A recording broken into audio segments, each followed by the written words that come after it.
আসসালামু আলাইকুম, সবাইকে শুভ সকাল। আমরা এই সকালবেলা আজকে এদিকে বৃষ্টি পড়তেছে, একটু রোমান্টিক পরিবেশ। তো এই রোমান্টিক পরিবেশে আমরা একটু আনরোমান্টিক পড়াশোনা করব।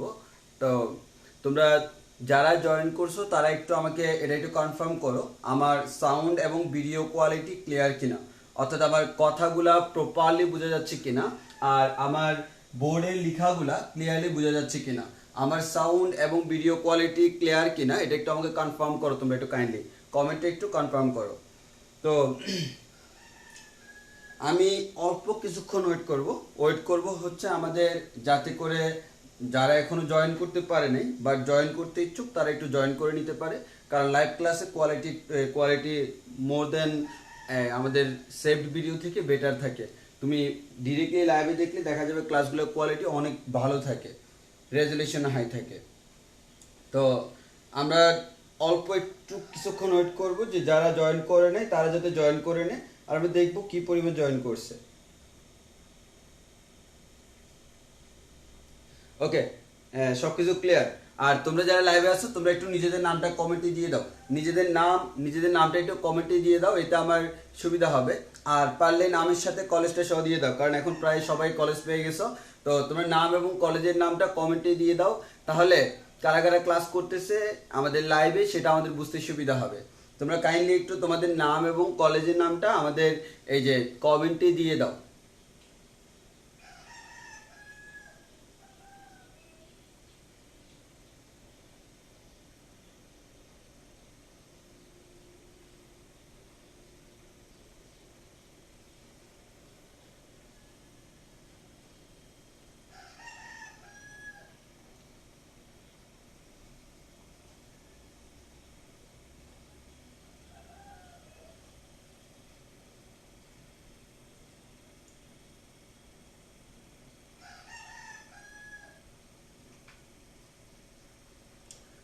ওকে, সবাই একটু তোমাদের ইন্টারভিউ করতে থাকো, তোমাদের নাম কলেজের নামটা দাও।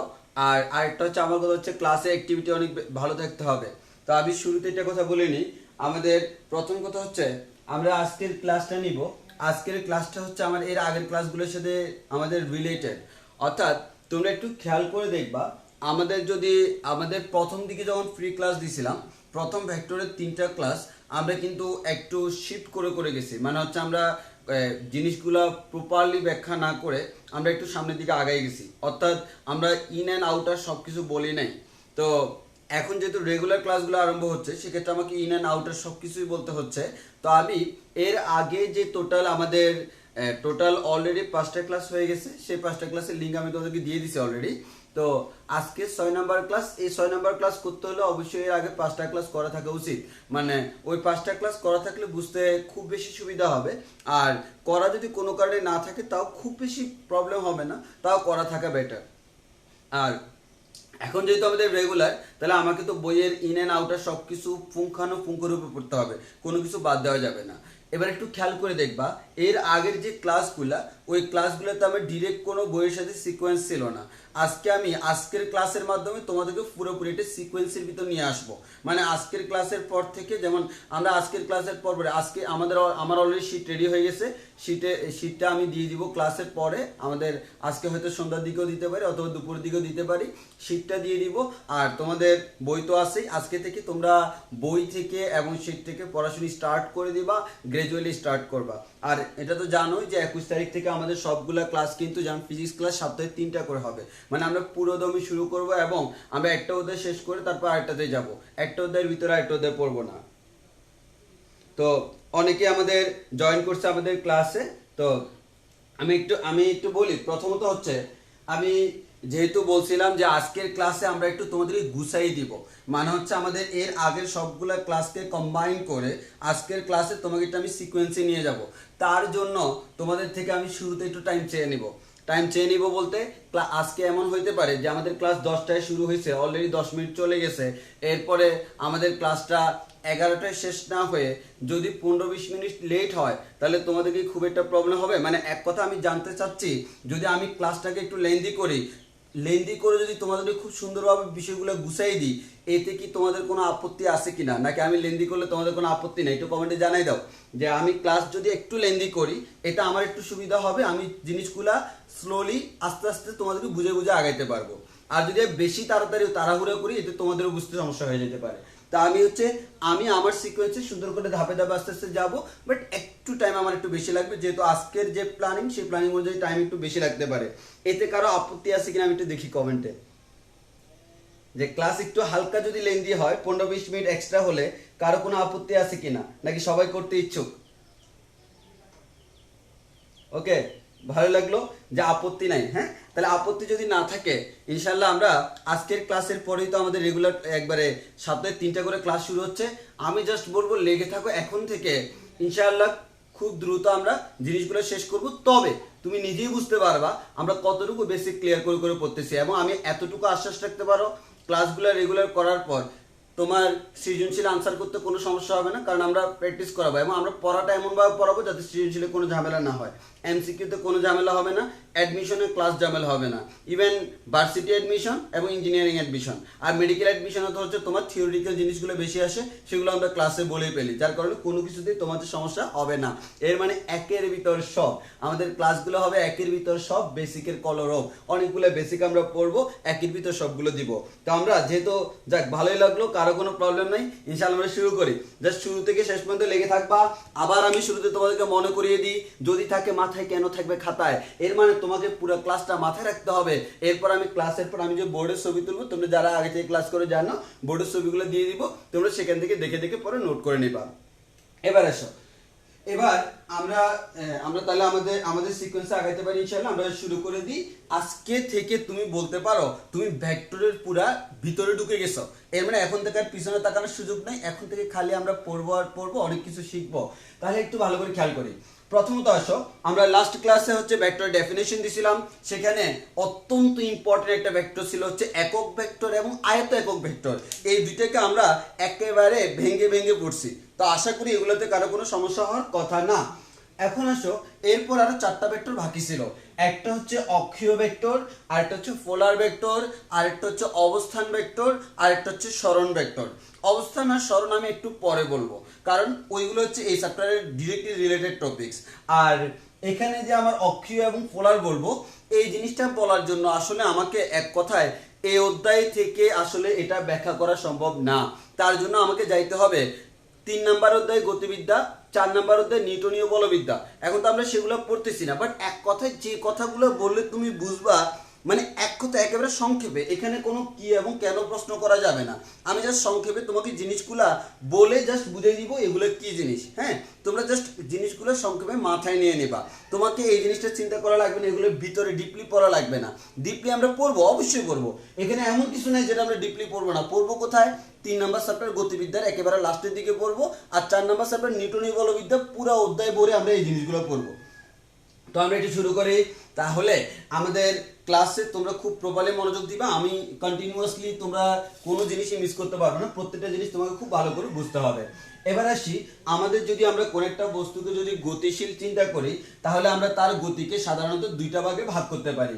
তাহলে কোন একটা বস্তুর যে গতি, এই গতিকে আমরা 2টা ভাগে ভাগ করতে পারি। একটা হচ্ছে ভাইয়া তার রৈখিক গতি, একটা হচ্ছে তার রৈখিক গতি, আরেকটা হচ্ছে ভাইয়া তার ঘূর্ণন গতি। একটা হচ্ছে রৈখিক গতি, আরেকটা হচ্ছে ঘূর্ণন গতি। আমি একটু দেখি বোর্ডের নিচেগুলো দেখা যাচ্ছে কিনা। হ্যাঁ, দেখা যাচ্ছে। তাহলে একটু খেয়াল করে দেখি, কোন একটা বস্তুর গতি মানে তোমরা জানো, এবং গতির উপর আমি একটা ক্লাসও নিয়েছিলাম তোমাদের ফ্রি, যাতে করে তোমাদের এগুলো বুঝতে সুবিধা হয়। তাহলে দেখো, আমাদের কোন একটা বস্তুর যে গতি, এই গতিকে আমরা 2টা ভাগে ভাগ করতে পারি, একটা হচ্ছে রৈখিক গতি আর একটা হচ্ছে ঘূর্ণন গতি। তাহলে একটু ভালো করে খেয়াল করো, আমাদের রৈখিক গতিটা আমরা যখন এতে যাব, আমাদের গতিবিদ্যায় যাব, তখন তার ক্লাসিফিকেশন পড়বো। এখানে আমার রৈখিক গতিটা আমাদের এটাকে আমরা চলন গতি অনেক সময় বলতে পারি। তো আমাদের এই জিনিসটা সরল রৈখিক পথে হইতে পারে, আঁকা বাঁকা পথে হইতে পারে। একটাকে আমরা বলি সরল চলন গতি, আর একটাকে বলি বক্র চলন গতি। এখানে লাগবে না, মাথায়ও রাখবা না, যখন প্রয়োজন তখন মাথায় ঢুকাবা, তখন তুমি শিখবা। আপাতত জাস্ট তুমি ওই ক্লাসিফিকেশনের না দিয়ে এবার চিন্তা করো, গতি 2 রকমের, একটা হচ্ছে রৈখিক আর একটা হচ্ছে ঘূর্ণন। যেমন মনে করো, তুমি সাপোজ একটা জিনিস খেয়াল করে দেখো, আমাদের আমরা যদি চিন্তা করে দেখি, সাপোজ তুমি আমার এই নোটগুলো, এই যে ক্লাসগুলো নোটগুলো করলা, করার পর খুব সুন্দর করে যখন নোট করবা, এই নোটগুলো দেখতে অনেক লাক্সারিয়াস মনে হবে না? হ্যাঁ, লাক্সারিয়াস মনে হবে, খুবই দামি নোট হবে। তাহলে এখন তোমার কোন একটা বন্ধু দেখে গেল, তাহলে দেখে যখন তোমাকে ওই নোটটা নেওয়ার জন্য দৌড়ানি শুরু করবে, তখন তুমি কি দিবা? দৌড় দিবা। এই যে তোমার বন্ধুকে দেখে সে যেহেতু তোমার থেকে নোটটা কেড়ে নেবে, কিন্তু তুমি তো দিবা না, ওই কারণে তুমি যে দৌড় দিলা, এটাকে আমরা বলি রৈখিক গতি। এবার তুমি দৌড় দেওয়ার পর বাসায় যেয়ে তুমি চিন্তা করলা আমার বন্ধুকে কি নোটটা দেওয়া উচিত কি উচিত না, মাথায় জিনিসটা ঘুরে না, দেওয়া উচিত নাকি উচিত না, উচিত নাকি উচিত না। বাবুরে জিজ্ঞেস করছো, বাবু খাইছো নাকি খাও নাই, বাবু খাইছো নাকি খাও নাই। এই যে মাথায় যে ঘুরপাক খাচ্ছে, এই গুড়পাক জিনিসটা মানে হচ্ছে ঘূর্ণন, যে জিনিসটা ঘুরতেছে, এরকম কোন একটা বস্তু যদি কোন একটা বিন্দুকে কেন্দ্র করে ঘুরে, তখন আমি তাকে বলি ঘূর্ণন গতি। ফর এক্সাম্পল, তোমার ইচ্ছে হলো তুমি তোমার বেস্ট ফ্রেন্ডকে একটা রশিতে বেঁধে হাতে রশিটা ধরে এভাবে ঘুরাবা, তাহলে সে তোমার হাতের সাপেক্ষে তোমার বেস্ট ফ্রেন্ড ঘুরতেছে না?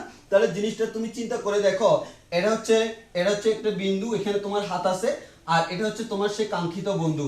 এই তোমার বন্ধুকে তুমি রশিতে বেঁধে এভাবে ঘুরাচ্ছ, এই যে তোমার বন্ধুকে তুমি রশিতে বেঁধে এভাবে ঘুরাচ্ছ, এই গতিটাকে আমরা বলি ঘূর্ণন গতি বা কৌণিক গতি। কি বলি? ঘূর্ণন গতি বা কৌণিক গতি। এখান থেকে বেশি কিছু আমরা খুব ডিপলি জানবো না, আমরা জাস্ট হালকা হালকা করে চলে যাব। হ্যাঁ, আমরা জাস্ট এইচটি পড়বো, মানে হচ্ছে হালকা টাচ করে চলে যাব। এইচটি মানে হচ্ছে হালকা টাচ। এবার আসো, তাহলে আমরা এখন জানবো রৈখিক গতি আর ঘূর্ণন গতির পার্থক্য কি। তাহলে আমরা বলতে পারি, এখানে কোন একটা বস্তু আমি দেখেছি, সেই বস্তুটা আমাকে দেখে সে বলেছে আমি দৌড় দিয়েছি। এই যে কোন একটা বস্তু সরলরৈখিক পথে গেল, কোন একটা বস্তু সোজা একটা পথে গেল, এটাকে আমরা বলতেছি তার রৈখিক গতি। আর কোন একটা বিন্দুকে কেন্দ্র করে যখন কোন একটা বস্তু ঘূর্ণায়মান থাকে, তখন আমি তাকে বলি কি ভাইয়া? ঘূর্ণন গতি। এবং সত্যি কথা বলতে কি জানো, এতদিন তোমরা 9 10 নিউটনের যে গতি সূত্রগুলো পড়ছিলা না, সেই গতি সূত্রগুলো শুধুমাত্র তুমি রৈখিক গতির ক্ষেত্রে পড়ছিলা, ঘূর্ণনে পড়ো নাই। তুমি এখন ছোট বাচ্চা নাই। দেখো, আগে তোমার মাথায় খুব বেশি জিনিস ঘুরপাক খাইতো না, কারণ তুমি ছোট বাচ্চা ছিল। এখন তো ঘুরপাক খাবে। হ্যাঁ, স্যারও এটা বুঝছে, ওই কারণে ইন্টারমিডিয়েটে তোমাকে দিচ্ছে ঘূর্ণন গতি, কারণ অনেকের মাথা অনেক কিছু ঘূর্ণন খায়। হ্যাঁ, আর এই কয়েকদিন তো অনেকের মাথা খালি ঘুরপাক খাচ্ছে, বাবু খাইছো, বাবু খাইছো। তাহলে এখন দেখো, এই যে আমার ঘূর্ণন গতি, এটা হচ্ছে আমাদের ঘূর্ণন গতি যদি কোন একটা বিন্দুকে কেন্দ্র করে ঘূর্ণায়মান থাকে। এবার আসো, তাহলে এখন আমরা এই ঘূর্ণন গতির ক্ষেত্রে আমরা জাস্ট অল্প কয়েকটা জিনিস নিয়ে কথা বলবো। আমাদের দুইটা জিনিসের ক্ষেত্রে একটা জিনিস খেয়াল করো, কোন একটা বস্তু মনে করো এই অবস্থান থেকে, আমি জাস্ট তোমাকে এই দুইটার মধ্যে রিলেশনটা দেখাইতে চাচ্ছি। মানে অনেকেই যে কাজটা করে কি জানো, এটাকে আলাদা করে পড়ে, এটাকে আলাদা করে পড়ে। আমি পার্সোনালি এটা সাপোর্ট করি না। আমার কথা হচ্ছে, ক্লাস 9 10 ধরে আমি নিউটনের যাচাই করছি, নিউটনের সূত্র করছি, ইন্টার আইসু কি আবার পড়বো না? আমি খালি ট্রান্সফার করব, শিফট করব। আমি শিফট করা শিখবো, আমি আর অন্য কোনো কিছু শিখবো না। এবার আসো, তাইলে আমাদের একটু খেয়াল করে দেখো, কোন একটা বস্তু এখানে ছিল এই অবস্থানে, এই অবস্থান থেকে সে কোন পথে গেল? রৈখিক পথে গেল, সরলরৈখিক পথে বি অবস্থানে গেল। এখন যদি আমি তোমাকে জিজ্ঞেস করি, ভাইয়া তার কি হলো? ভাইয়া তার অবস্থানের পরিবর্তন হলো। এবার বলো তো, কোন একটা বস্তু যখন বৃত্তাকার পথে ঘূর্ণায়মান থাকবে, শুরুতে সে এ পয়েন্টে ছিল, এবার সে কোন পথে যাবে? বৃত্তাকার পথে। সে যাইতে যাইতে যাইতে তার অবস্থান পরিবর্তন করে সে বি বিন্দুতে গেল। তাহলে একটু খেয়াল করো, এই ক্ষেত্রে সে তার অবস্থানের পরিবর্তন করলো, এই ক্ষেত্রেও সে তার অবস্থানের পরিবর্তন করলো। এই অবস্থানের পরিবর্তনকে আমরা কি বলি ভাইয়া? সরণ বলি। একটা জিনিস খেয়াল করবা, আমাদের রৈখিক গতি আর কৌণিক গতিটাকে আমরা দুইটা আলাদা করে পড়তেছি, রৈখিক গতি আর কৌণিক বা ঘূর্ণন গতি। এই রৈখিক গতির ক্ষেত্রে আমরা তাকে বলি কি? সরণ। আর ঠিক সেম সরণটাকেই কৌণিকে জাস্ট নাম দেওয়া হচ্ছে কৌণিক সরণ। মনে রাখতে কষ্ট হবে না, আমরা জাস্ট সিম্পল জেনে রাখবো। সরণ তো আমরা জানি, যদি সেটা ঘূর্ণন গতির ক্ষেত্রে হয় তার নাম হচ্ছে ভাইয়া কৌণিক সরণ। তাহলে আসো, এবার আসি আমরা এটার এক্সপ্লেনেশনটা দেখি যে কতটুকু। এই পয়েন্ট থেকে এই পয়েন্টের মধ্যবর্তী যে সরলরৈখিক দূরত্ব, এটাই তার সরণ হচ্ছে কত? এস ভাইয়া। এই সরণকে আমরা কি দ্বারা প্রকাশ করি? এস দ্বারা প্রকাশ করি। আর সে এ থেকে বিতে যাওয়ার কারণে তার কৌণিক যে অ্যাঙ্গেল উৎপন্ন করলো, যে পয়েন্টের সাপেক্ষে, দেখো আমরা সবকিছু সাপেক্ষে হিসাব করি, যেমন এখানে এই পয়েন্টের সাপেক্ষে তার চেঞ্জ হচ্ছে, আর এখানে কিন্তু কেন্দ্রের সাপেক্ষে সে চলমান। তাহলে এই কেন্দ্রের সাপেক্ষে সে কত কোণ উৎপন্ন করলো ভাইয়া? থিটা। এই থিটাটাকে আমরা বলি সরণ। তাহলে খেয়াল করো, রৈখিকে সে কতটুকু অতিক্রম করলো, এটা হচ্ছে সরণ। আর কৌণিকে হচ্ছে আমাদের সে এতটুকু সরার কারণে মাঝখানে যে কোণটা উৎপন্ন হলো, তো এক কথায় কৌণিক কিভাবে যে সে যতটুকু সরে গেল, ঘুরতে ঘুরতে যতটুকু সরে গেল, সেটাকে আমরা বলি থিটা। এই থিটাটাকে আমরা বলি কি ভাইয়া? কৌণিক সরণ। এবং আমাদের রৈখিক সরণকে প্রকাশ করি আমরা এস দ্বারা, কৌণিক সরণকে আমরা প্রকাশ করি থিটা দ্বারা। তাহলে আমরা আশা করি বুঝতে পারছি কোন একটা বস্তুর আমাদের যেটাকে আমরা রৈখিক গতির ক্ষেত্রে সরণ বলি, কৌণিক গতির ক্ষেত্রে হচ্ছে সেটা কৌণিক সরণ। রৈখিক গতির ক্ষেত্রে এটা হচ্ছে সরণ, কৌণিক গতির ক্ষেত্রে এই কৌণিক ব্যবধানটা হচ্ছে তার কি? কৌণিক সরণ। এবার আসো ভাইয়া ব্যাগ। আচ্ছা তোমরা একটু খেয়াল করে দেখো তো, তোমরা তো আশা করি এই জিনিসটা জানো ভাইয়া, সেটা হচ্ছে কি? আমরা জানি কোন একটা বস্তুর ব্যাগ b s/t, ঠিক কিনা? মানে সময়ের সাথে সাথে সরণের পরিবর্তন, সেটাই হচ্ছে ব্যাগ। তাহলে সময়ের সাথে সাথে কৌণিক সরণের পরিবর্তন, তাকে বলবো কৌণিক বেগ। একবারে সোজা সাপটা হিসাব। তাহলে আমাদের রৈখিক বেগকে আমরা, এই বেগ বা রৈখিক বেগ সেম কথা, তাকে আমরা ভি দ্বারা প্রকাশ করি। আর কৌণিক বেগ মানে এক কথা এখানে যেটা বেগ এখানেও সেটা বেগ, তবে কৌণিক গতির ক্ষেত্রে সেটা হচ্ছে কৌণিক বেগ প্রকাশ করি কি দ্বারা ভাইয়া? ওমেগা দ্বারা। তাহলে আমরা কৌণিক বেগকে কি দ্বারা প্রকাশ করব? ওমেগা দ্বারা প্রকাশ করব। কৌণিক বেগকে আমরা ওমেগা দ্বারা প্রকাশ করব। এবার আসো ত্বরণ। কোন একটা বস্তুর যে ত্বরণ মানে, তাহলে আমরা দেখো রৈখিক গতির ক্ষেত্রে যদি ফর্মুলা জানি b s/t, এখানে বলতে পারো ওমেগা θ/t। এমন না যে আমি ফাইজলামি করতেছি, আমাকে কি ফাইজলামির পাত্র মনে হয়? না, এগুলো আসলে সত্যি সত্যি সূত্র। একইভাবে আমরা জানি কোন একটা বস্তুর বেগের পরিবর্তনকে আমরা বলি কি? সময়ের সাথে সাথে বেগের পরিবর্তনকে আমরা বলি ত্বরণ। আর আমরা বলবো সময়ের সাথে সাথে কৌণিক বেগের পরিবর্তনকে বলা হয় কৌণিকী ত্বরণ। অর্থাৎ ত্বরণ যেটা, তাকে প্রকাশ করি এ দ্বারা, আর কৌণিক ত্বরণকে আমরা প্রকাশ করি আলফা দ্বারা। তাহলে আশা করি বুঝতে পারছো, সরণ কৌণিক সরণ, বেগ কৌণিক বেগ, ত্বরণ কৌণিকী ত্বরণ। তাহলে আমরা বেগের জন্য ফর্মুলা যেরকম পাই v/t, এখানে পাবো আলফা ω/t, এক্স্যাক্টলি সেম, ডেফিনিশনও সেম। এবার আসো, আর দুটো এক্সট্রা আমি জাস্ট এমনি বলছি, তবে আমরা এগুলা এক্সপ্লেনেশন করব পরে, এখানে আরো অনেকগুলো আছে। তো আপাতত জাস্ট এতটুকু জেনে রাখবা, যেহেতু তোমার বইতে एग्जांपल দিয়েছে ভরবেগকে আমরা ফি দ্বারা প্রকাশ করি, আর কৌণিক গতির ক্ষেত্রে যে ভরবেগ তাকে আমরা এল দ্বারা প্রকাশ করি। আবার আমরা রৈখিক গতির ক্ষেত্রে যে বল, এই বলকে প্রকাশ করি এফ দ্বারা। কৌণিক গতির ক্ষেত্রে সেই বলকে প্রকাশ করা হয়, তো আমাদের বলকে বলা হয় টর্ক। কি বলা হয়? টর্ক। অর্থাৎ রৈখিক গতির ক্ষেত্রে যেটা বল, কৌণিক গতির ক্ষেত্রে সেটা টর্ক। আপাতত এতটুকু জেনে রাখো, কৌণিক গতির ক্ষেত্রে আমাদের বলটাকে আমরা বলি টর্ক, এক্সপ্লেনেশনে পরে যাব। আর টর্ককে প্রকাশ করা হয় এই চিহ্ন দ্বারা, চিহ্নটার নাম হচ্ছে টাউ, চিহ্নটার নাম টাউ, টাউ দ্বারা প্রকাশ করা হয়। হ্যাঁ, এটাকে আমরা টাউ বলি। তাহলে আমরা অলরেডি জেনে গেছি যে রৈখিক গতিতে সরণ, কৌণিক গতিতে কৌণিক সরণ, রৈখিক গতিতে বেগ, কৌণিক গতিতে কৌণিক বেগ, রৈখিক গতিতে ত্বরণ, কৌণিক গতিতে কৌণিক ত্বরণ, রৈখিক গতিতে ভরবেগ, কৌণিক গতিতে কৌণিক ভরবেগ, রৈখিক গতিতে বল, কৌণিক গতিতে টর্ক। আমরা বুঝে গেছি আশা করি। এগুলো হচ্ছে তোমাকে আমি খুব ডিপলি ব্যাখ্যা দিনে, ডিপলি ইনশাআল্লাহ দিব সামনে। এবার আসো, এখন আসি এবার আমাদের ডেফিনেশনে। ওই যে আমরা গতদিন বলছিলাম ডেফিনেশনগুলো আমরা কিছু জিনিস না জানলে দিতে পারবো না, সেই জিনিসগুলো হচ্ছে এগুলা। এবার আসো, আমরা যদি বলি এই দুইটার ক্ষেত্রে দুইটা আমাদের সেম টাইপসের ভেক্টরকে আমরা দুইটা ভাগে ভাগ করতে পারি, মানে হচ্ছে এই সে কি রৈখিক পথে চলে নাকি কৌণিক পথে চলে তার উপর ডিপেন্ড করে আমরা দুইটা ভাগে ভাগ করতে পারি। একটা হচ্ছে সে ঘূর্ণন গতির সাথে যুক্ত, ঘূর্ণন গতির সাথে যুক্ত মানে কি? কৌণিক সরণ, কৌণিক বেগ, কৌণিক ত্বরণ, কৌণিক ভরবেগ, টর্ক, এই ধরনের ভেক্টরগুলোকে আমরা বলি অক্ষীয় ভেক্টর। খেয়াল করে দেখো, এখানে আমি एग्जांपल যা দিছি সবগুলো ভেক্টরের एग्जांपल, অর্থাৎ সরণ, বেগ, ত্বরণ, ভরবেগ, বল, এগুলো যেরকম ভেক্টর। তাহলে সরণের সাপেক্ষে আমাদের, যদিও কৌণিক সরণটা আমাদের কি নয়? ভেক্টর নয়। কৌণিক সরণটা আমার কি নয়? ভেক্টর না, কারণ কৌণিক সরণ তো আমাদের জাস্ট কোণ তো আমার আর ভেক্টর হয় না। তাহলে এটা বাদে, কৌণিক সরণ বাদে আমাদের বাকি সবগুলো কি? ভেক্টর। তাহলে একটু খেয়াল করে দেখি, কৌণিক বেগ, কৌণিক ত্বরণ, কৌণিক ভরবেগ, টর্ক, হ্যাঁ এগুলো ভেক্টর। তবে মাথায় রাখবা কৌণিক সরণ কিন্তু ভেক্টর না, সরণ ভেক্টর হলো, কৌণিক সরণ ভেক্টর না। কারণ কৌণিক সরণ এটা কিসের মান? কোণের মান, একটা কোণের মান।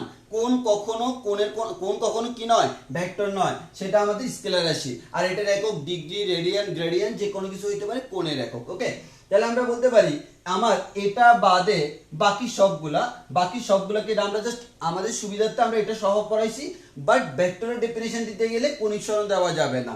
এবারে সব এদেরকে আমরা বলবো কি ভাইয়া? অক্ষীয় ভেক্টর। আর যারা ঘূর্ণনের সাথে যুক্ত নয়, ঘূর্ণন থেকে মুক্ত, এর মানে এতদিন আমরা 9 10-এ যা পড়ছিলাম তার সাথে যুক্ত, এর মানে ঘূর্ণন গতির সাথে নয় সে যুক্ত, 9 10-এর সাথে আমাদের যুক্ত, ওই ধরনের ভেক্টরগুলোকে বলি পোলার ভেক্টর। তাহলে পোলার ভেক্টর হচ্ছে এগুলা, হ্যাঁ পোলার ভেক্টর। আবার তোমরা মাইয়ার ভেক্টর বানাইও না, হ্যাঁ পোলার ভেক্টরই আছে, শুধু মাইয়ার ভেক্টর নাই। তাহলে পোলার ভেক্টর কোনগুলা? এই যে রৈখিক। সিম্পল চিন্তা করো, পোলারও তো সোজা সাপটা হয়, তাই না? আমার মতো একবারে সোজা সাপটা, ওই কারণে যেগুলো সরল রৈখিক সেগুলো হচ্ছে কি?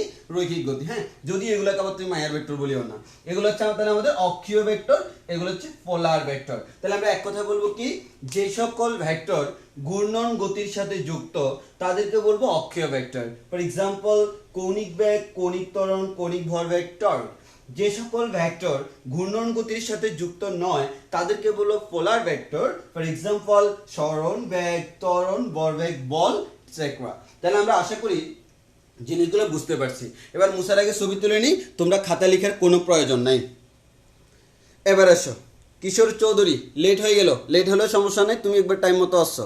মানে এই টপিক্সটা পরে দেখে নিও, বাট পরেগুলো পড়তে হলে তোমার এটা খুব বেশি ইফেক্টিভ না। মানে এক কথায় এটা ইউনিক একটা টপিক ছিল, এটা অন্য কোথাও কাজে লাগবে না। আমি শুধু ডেফিনেশনটা বোঝানোর জন্য এটা আমরা পড়াইছি। হ্যাঁ কিশোর চৌধুরী, সমস্যা নেই, ক্লাস করতেই থাকো, বুঝবা আশা করি। এবার আসো ভাইয়া, তাহলে আমরা এতটুকু বুঝে গেলাম, এটা হচ্ছে ইউনিক একটা কনসেপ্ট ছিল, আমরা জাস্ট দুইটা ভেক্টরের ডেফিনেশন দেওয়ার জন্য তোমাদেরকে এটা পড়াইছি। এবার আসো, তাহলে আমাদের এটা গেল। নেক্সট এবার আমরা আসল জায়গায় যাব। এটার জন্য এবার আমাদের প্রিভিয়াস ক্লাসগুলো, লেকচারগুলো লাগবে। আমি জাস্ট কথাগুলো একটু মাথায় ঢুকাই দিই। হ্যাঁ ভাইয়া, মাথায় ঢুকাই দিই কি ভাইয়া? দেখো, প্রথমত হচ্ছে আমি তোমাদেরকে বলছিলাম, মনে করো কোন একটা বস্তু সে এ পয়েন্টে ছিল, এ পয়েন্ট থেকে তার সরণ হলো মনে করো বি পর্যন্ত। আমরা তোমাদেরকে আগে বলছিলাম সরণ একটা কি রাশি ভাইয়া? ভেক্টর রাশি। তাহলে সরণ আমার কোত্থেকে কতটুকু? এ থেকে বি পর্যন্ত তার সরণ হলো, এ থেকে বি পর্যন্ত কি হলো? সরণ হলো। তাহলে তার সরণ ভেক্টরটাকে আমরা প্রকাশ করতে পারি এ বি, তার উপর একটা ভেক্টর চিহ্ন দ্বারা। এবার আমাদের সে মনে করো এ থেকে বি তে আসার পর সে চলে গেল বি থেকে সি তে। সে যখন বি থেকে সি তে চলে গেল, তাহলে আমরা বলতে পারি তার সরণ ভেক্টরটার নাম কি? এবার ভাইয়া তার সরণ ভেক্টরটার নাম হচ্ছে বিসি, মানে বিসি। হ্যাঁ, এবার এসো, তাহলে আমরা বলতে পারি তার প্রাথমিক সরণ এ থেকে বি পর্যন্ত, সেকেন্ড সরণ বি থেকে সি পর্যন্ত। এখন আমি যদি বলি ভাইয়া আমার এই সরণের মান হচ্ছে 3 মিটার আর এই সরণের মান হচ্ছে ভাইয়া 2 মিটার, তাহলে তুমি এটা আমাকে বলতে পারবা না টোটাল ডিসপ্লেসমেন্ট আমাকে 5 মিটার বলতে পারবা না, কারণ সরণ একটা ভেক্টর রাশি। এই ভেক্টর রাশির যে যোগ বিয়োগ এগুলা সাধারণ বীজগণিতের নিয়ম অনুযায়ী করা যায় না, কারণ সাধারণ বীজগণিত শুধুমাত্র স্কেলারকে নিয়ে কাজ করে, ভেক্টরকে নিয়ে নয়, কারণ এখানে দিকটা বিবেচ্য। তাহলে দেখো, আমি যদি তোমাকে প্রশ্ন করি ভাইয়া কোন একটা বস্তু এ থেকে বি তে গেল, দেন বি থেকে সি তে গেল, বর্তমানে তার সরণ কত? আমরা জানি সরণ মানে কি? আদি থেকে শেষ অবস্থানের মধ্যবর্তী সরলরৈখিক দূরত্ব। তুমি কোথায় গেছে চিন্তাই করবা না, তুমি চিন্তা করবা আদি অবস্থান এটা, শেষ অবস্থান এটা, এই দুইটার মধ্যবর্তী যে সরলরৈখিক দূরত্ব, এই সরলরৈখিক যে দূরত্ব এটা হচ্ছে আমাদের কি ভাইয়া? আদি এবং শেষের মধ্যবর্তী সরলরৈখিক দূরত্ব হচ্ছে তার টোটাল সরণ। তাহলে বলো আমি কার সরণকে এটা বলতেছি? আমি বলতেছি এ থেকে বি আর বি থেকে সি এর সরণ যে কথা, এ থেকে ডাইরেক্ট সি তে যাওয়া কি সেম কথা। তাহলে আমরা বলতে পারি এই দুইটার সরণ মিলে নতুন যে সরণটা পাইলাম সেই সরণটার নাম হচ্ছে কি ভাইয়া? এসি। তাহলে খেয়াল করো, এখন যদি বলি এসি এটা যদি 3 মিটার হয়, এটা যদি 2 মিটার হয় এসি কি 5 মিটার হবে? জি না, এসি সবসময় 5 থেকে কম হবে, কারণ ত্রিভুজের, এটা যদি ত্রিভুজ চিন্তা করি, ত্রিভুজের যে কোনো দুইটা বাহুর সমষ্টি তৃতীয় বাহু অপেক্ষা বেশি হইতে হয়, তাহলে এটা নিশ্চয়ই 5 থেকে কম হবে। কত হবে সেটা আমাদের কি নিয়মে বের করতে হবে? জ্যামিতিক নিয়মে। তাহলে আমরা যেটা বললাম, আমাদের ভেক্টর রাশির যোগ বিয়োগ এগুলা সাধারণ বীজগণিতের নিয়ম অনুযায়ী করা যায় না, জ্যামিতিক নিয়ম ফলো করে আমাকে করতে হয়। এবার আসো, তাহলে আমরা এখান থেকে বলতে পারি ভাই তাহলে আমার বস্তুটার এ থেকে বি তে সরণ, দেন বি থেকে সি তে সরণ, এটা যে কথা ডাইরেক্ট এ থেকে সি তে সরণও সেম কথা। আমি বলতে পারি তাহলে এই দুইটা মিলে যা হইছে এই একটা মিলে তা হইছে না। তাহলে আমরা বলতে পারি আমাদের এই দুইটার যোগফল A B vector plus BC vector, এই দুইটার যোগফল হচ্ছে কার সমান? এসি ভেক্টরের সমান। তাহলে আমাদের A B vector plus BC vector equals to কি ভেক্টর ভাইয়া? AC vector. একইভাবে এবার যদি এরকম হয়, তোমাকে বলা হলো এরকম যে আমাদের কোন একটা ভেক্টর এদিকে কাজ করে, আরেকটা আমার এদিকে কাজ করে, আরেকটা আমার এদিকে কাজ করে, তাহলে এটাকে নাম দিলাম ভাইয়া পি ভেক্টর, এটাকে নাম দিলাম ভাইয়া কিউ ভেক্টর, এটাকে নাম দিলাম ভাইয়া আর ভেক্টর। তাহলে এখন যদি তোমাকে প্রশ্ন করি তাহলে কি হবে? দেখো, তুমি সবসময় এভাবে চিন্তা করবা যে কোন একটা ত্রিভুজে যদি আমাদের দুইটা ভেক্টর একই ক্রমে থাকে, তাহলে কে কে একই ক্রমে? এ বি এবং বিসি দেখো একই সিরিয়ালে আছে, আর আরেকটা ভিন্ন সিরিয়ালে। যারা একই সিরিয়ালে আছে তাদের যোগফল যেটা ভিন্ন সিরিয়াল আছে তার সমান। তাহলে যারা একই সিরিয়ালে আছে তার যোগফল যারা ভিন্ন সিরিয়াল আছে তার সমান। আমি আগে বলছি এই কারণে এখন একটু সংক্ষেপে বলতেছি। এবার আসো, এখানে কি পি কিউ আর তিনটাই সেম সিরিয়াল। যদি তিনটা সেম সিরিয়াল হয় তাহলে এই তিনটার যোগফল কত? 0। কারণ তুমি চিন্তা করো, তুমি প্রথমে আমাদের যদি বলি এটা আমার এ পয়েন্ট, প্রথমে এ থেকে বি তে গেলা, দেন পি থেকে সি, দেন সি থেকে আবার এ তে চলে আসলা, এ থেকে যাত্রা আরম্ভ করে আবার এতে আসলা, টোটাল সরণ কত? 0। ওই কারণে আমরা বলি এই ক্ষেত্রে বলা যায় P vector plus Q vector plus R vector equals to 0। তাহলে আমরা বলতে পারবো কোন একটা ট্রায়াঙ্গেল যদি আমার কাছে থাকে, ওই ট্রায়াঙ্গেলে আমরা বলতে পারবো যারা একই ক্রমে তাদের যোগফল অন্যটার কি সমান হবে। ফর এক্সাম্পল, আমরা যদি তোমাকে এবার বলি আমার এই যে একটা ট্রায়াঙ্গেল আছে, এই ট্রায়াঙ্গেলে আমি দিলাম এটা হচ্ছে আমাদের পি ভেক্টর, আমি দিলাম এটা হচ্ছে আমার কিউ ভেক্টর, আমি দিলাম এটা হচ্ছে আমাদের আর ভেক্টর। এখন যদি আমি তোমাকে প্রশ্ন করি কার কার যোগফলকে, আমি জাস্ট একটু মনে করাই দিচ্ছি কারণ এই কনসেপ্টগুলো আজকে আমাদের কাজে লাগবে। তাহলে কে কে ভাই বলো তো? তুমি দেখবা কে কে একই সিরিয়ালে বা একই ক্রমে আছে। তুমি দেখো পি এবং কিউ কে একই সিরিয়ালে ফেলতে পারবা না, তাহলে আমার কাকে কাকে ফেলতে পারবা? আবার আর এবং কিউ কে একই সিরিয়ালে ফেলা যায় না, তবে আর এবং পি এই দুইটা একই সিরিয়ালে, কিন্তু কিউটা কেমন সিরিয়ালে? ভিন্ন সিরিয়ালে। তাহলে আমরা বলতে পারবো যারা একই সিরিয়ালে আছে আর প্লাস পি তাদের যোগফল কার সমান? যেটা ভিন্ন সিরিয়ালে, আর এবং কিউ। তবে মাথায় রাখবে একটা জিনিস খুবই ভালো করে মাথায় রাখবা, সেটা হচ্ছে তুমি প্রথমে যাকে পাবা, যেমন তুমি এটাকে আর প্লাস পি লিখতে পারবে নিয়ম অনুযায়ী, R plus P equals to Q. P plus R লিখবো না, যদিও লিখা যায় একটু পরে প্রমাণ করবো, যেহেতু আমরা এখনো প্রমাণ করি নাই ওই কারণে বলবো সিরিয়ালি আসতে হবে। সিরিয়ালি প্রথমে কি আসলো? আর, দেন পি, ওই কারণে R plus P equals to Q লিখলাম। এবার এসো, এর মানে কি আমাদের ভেক্টরের সূত্রগুলা বা ভেক্টরের কনসেপ্টগুলা এটা কি শুধুমাত্র ত্রিভুজের ক্ষেত্রে প্রযোজ্য? না ভাইয়া, আমাদের এগুলা যে কোনো বহুভুজের ক্ষেত্রে প্রযোজ্য। তাহলে আমরা একটু খেয়াল করে দেখি, যে কোনো বহুভুজের ক্ষেত্রে যদি প্রযোজ্য হয়। এবার আমি তোমাদেরকে দেখো, আমি আরেকটা কথা বলবো, সেটা হচ্ছে কি তুমি চতুর্ভুজ, পঞ্চভুজ, ষড়ভুজ যেটা নাও কোনো সমস্যা হবে না। তাহলে আমি যদি এবার বলি ভাইয়া আমার এটা একটা চতুর্ভুজ, এখানে সাপোজ আমি দিলাম এইদিকে আমার একটা ভেক্টর কাজ করতেছে পি ভেক্টর, তারপর হচ্ছে এদিকে একটা ভেক্টর কাজ করতেছে কিউ ভেক্টর, আর এরপর হচ্ছে আমাদের এইদিকে একটা ভেক্টর কাজ করতেছে আর ভেক্টর, এইদিকে একটা ভেক্টর কাজ করতেছে হচ্ছে আমাদের এস ভেক্টর। এখন একটু ভালো করে খেয়াল করে দেখো আমরা কি করব ভাইয়া।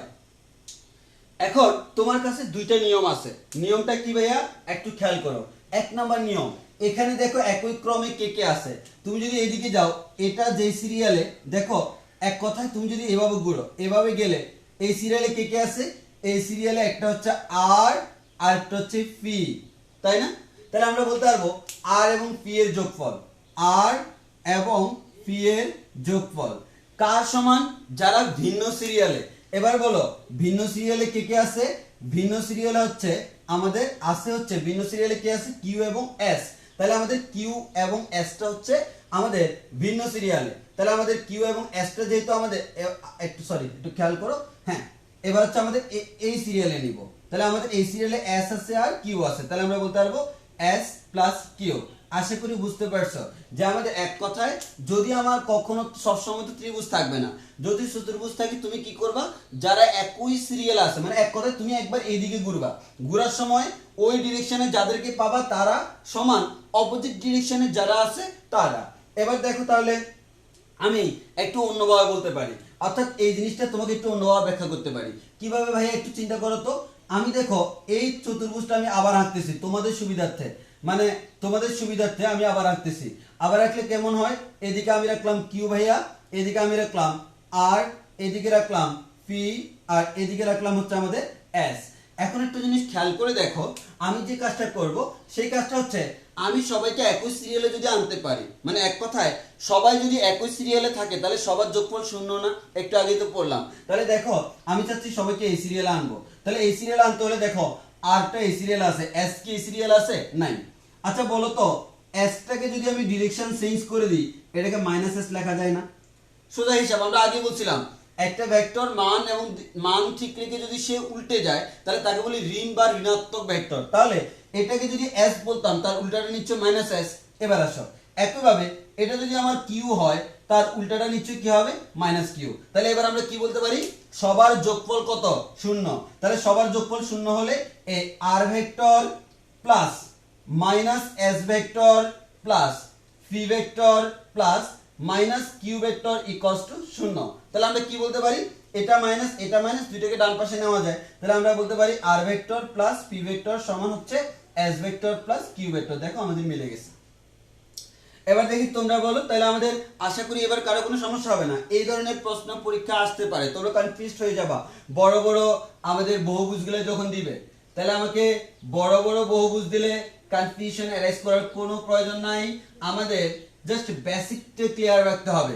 তো আমি তোমাদের জন্য যেটা বলবো ভাইয়া, তোমরা এভাবে মাইনাস না বানাইয়া, যদিও কনসেপ্ট সেম, তুমি জাস্ট এভাবে করো, একবার ক্লকওয়াইজ করবা আর একবার অ্যান্টি ক্লকওয়াইজ করবা। তাহলে আমি নাম দিচ্ছি, এটাকে নাম দিচ্ছি এ ভেক্টর, এটাকে নাম দিচ্ছি ভি ভেক্টর, এটাকে নাম দিচ্ছি সি ভেক্টর, এটাকে নাম দিচ্ছি ডি ভেক্টর, এটাকে নাম দিচ্ছি ই ভেক্টর, এটাকে নাম দিচ্ছি এফ ভেক্টর। তোমরা কমেন্টে লেখার সময় ভেক্টর চিহ্ন দেওয়ার দরকার নাই, এ মানে হচ্ছে এ ভেক্টর, আমি বুঝে নিব। এখন তোমরা আমাকে কমেন্ট করবা এখানে আনসারটা কি হবে, মানে এরকম ভাবে দিবা এটা সমান এটা। তাহলে আমি জাস্ট দিকগুলো দিয়ে দিই, এর দিক হচ্ছে আমাদের এই দিকে, আমি মাঝখান দিয়ে দিই তাহলে তোমাদের সুবিধা হবে বুঝতে। এ দিক হচ্ছে এদিকে, বি এর দিক হচ্ছে এদিকে, সি এর দিক এদিকে, তারপর হচ্ছে ডি এর দিক এদিকে, ই এর দিক এদিকে, এফ এর দিক হচ্ছে আমাদের এদিকে।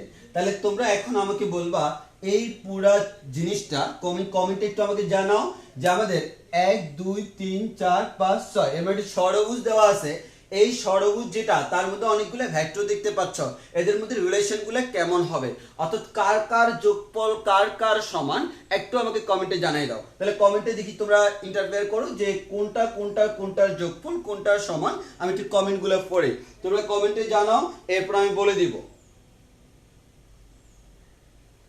কার কার যোগফল কার কার সমান, একটু কমেন্টে জানিয়ে দাও। এটা যদি পারো আমি বুঝবো তোমাদের বেসিকটি ক্লিয়ার হয়ে গেছে, কারণ এটাই হচ্ছে আমার এক্স্যাক্টলি কনসেপ্ট। কারণ আমরা অনেকে সাধারণ গুলো বইয়ের সূত্রগুলো পড়ে দেন এটা এইসব টাইপসের দিলে আর পারে না, বাট তুমি এই কনসেপ্টটা অ্যাপ্লাই করো। আমি তোমাকে সেকেন্ডটা করতে না করবো, কারণ এখানে আবার ওই যে মাইনাস টেনাস বানানোর ঝামেলা, তার থেকে ডাইরেক্ট তুমি করে ফেলো, একবার ক্লকওয়াইজ ঘুরবা, ওই ক্লকওয়াইজে যারা আছে তাদের সমান, একবার অ্যান্টি ক্লকওয়াইজ ঘুরবা, অ্যান্টি ক্লকওয়াইজে যারা আছে তারা।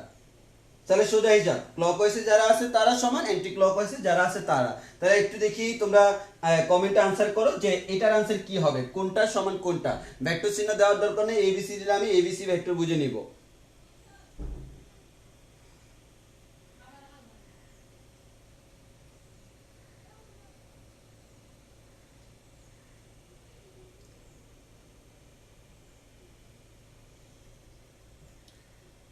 যাক, অনেকে আনসার করতেছে,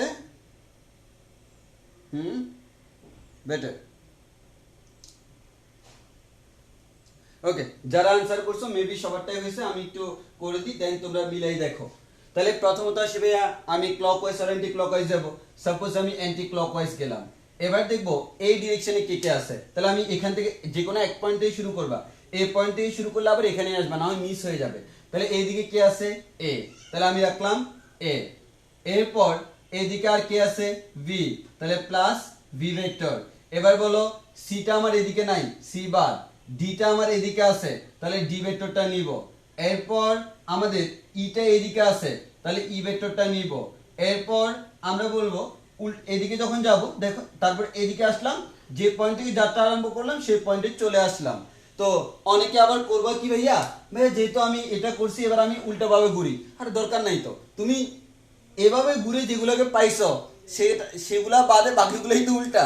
তো তোমার আবার উল্টা চিন্তা করার দরকার নাই। তুমি কি কি পাও নাই? তুমি পাও নাই হচ্ছে এই সি এবং এফ, তাহলে তুমি এখানে লিখে দিবা C vector plus F vector.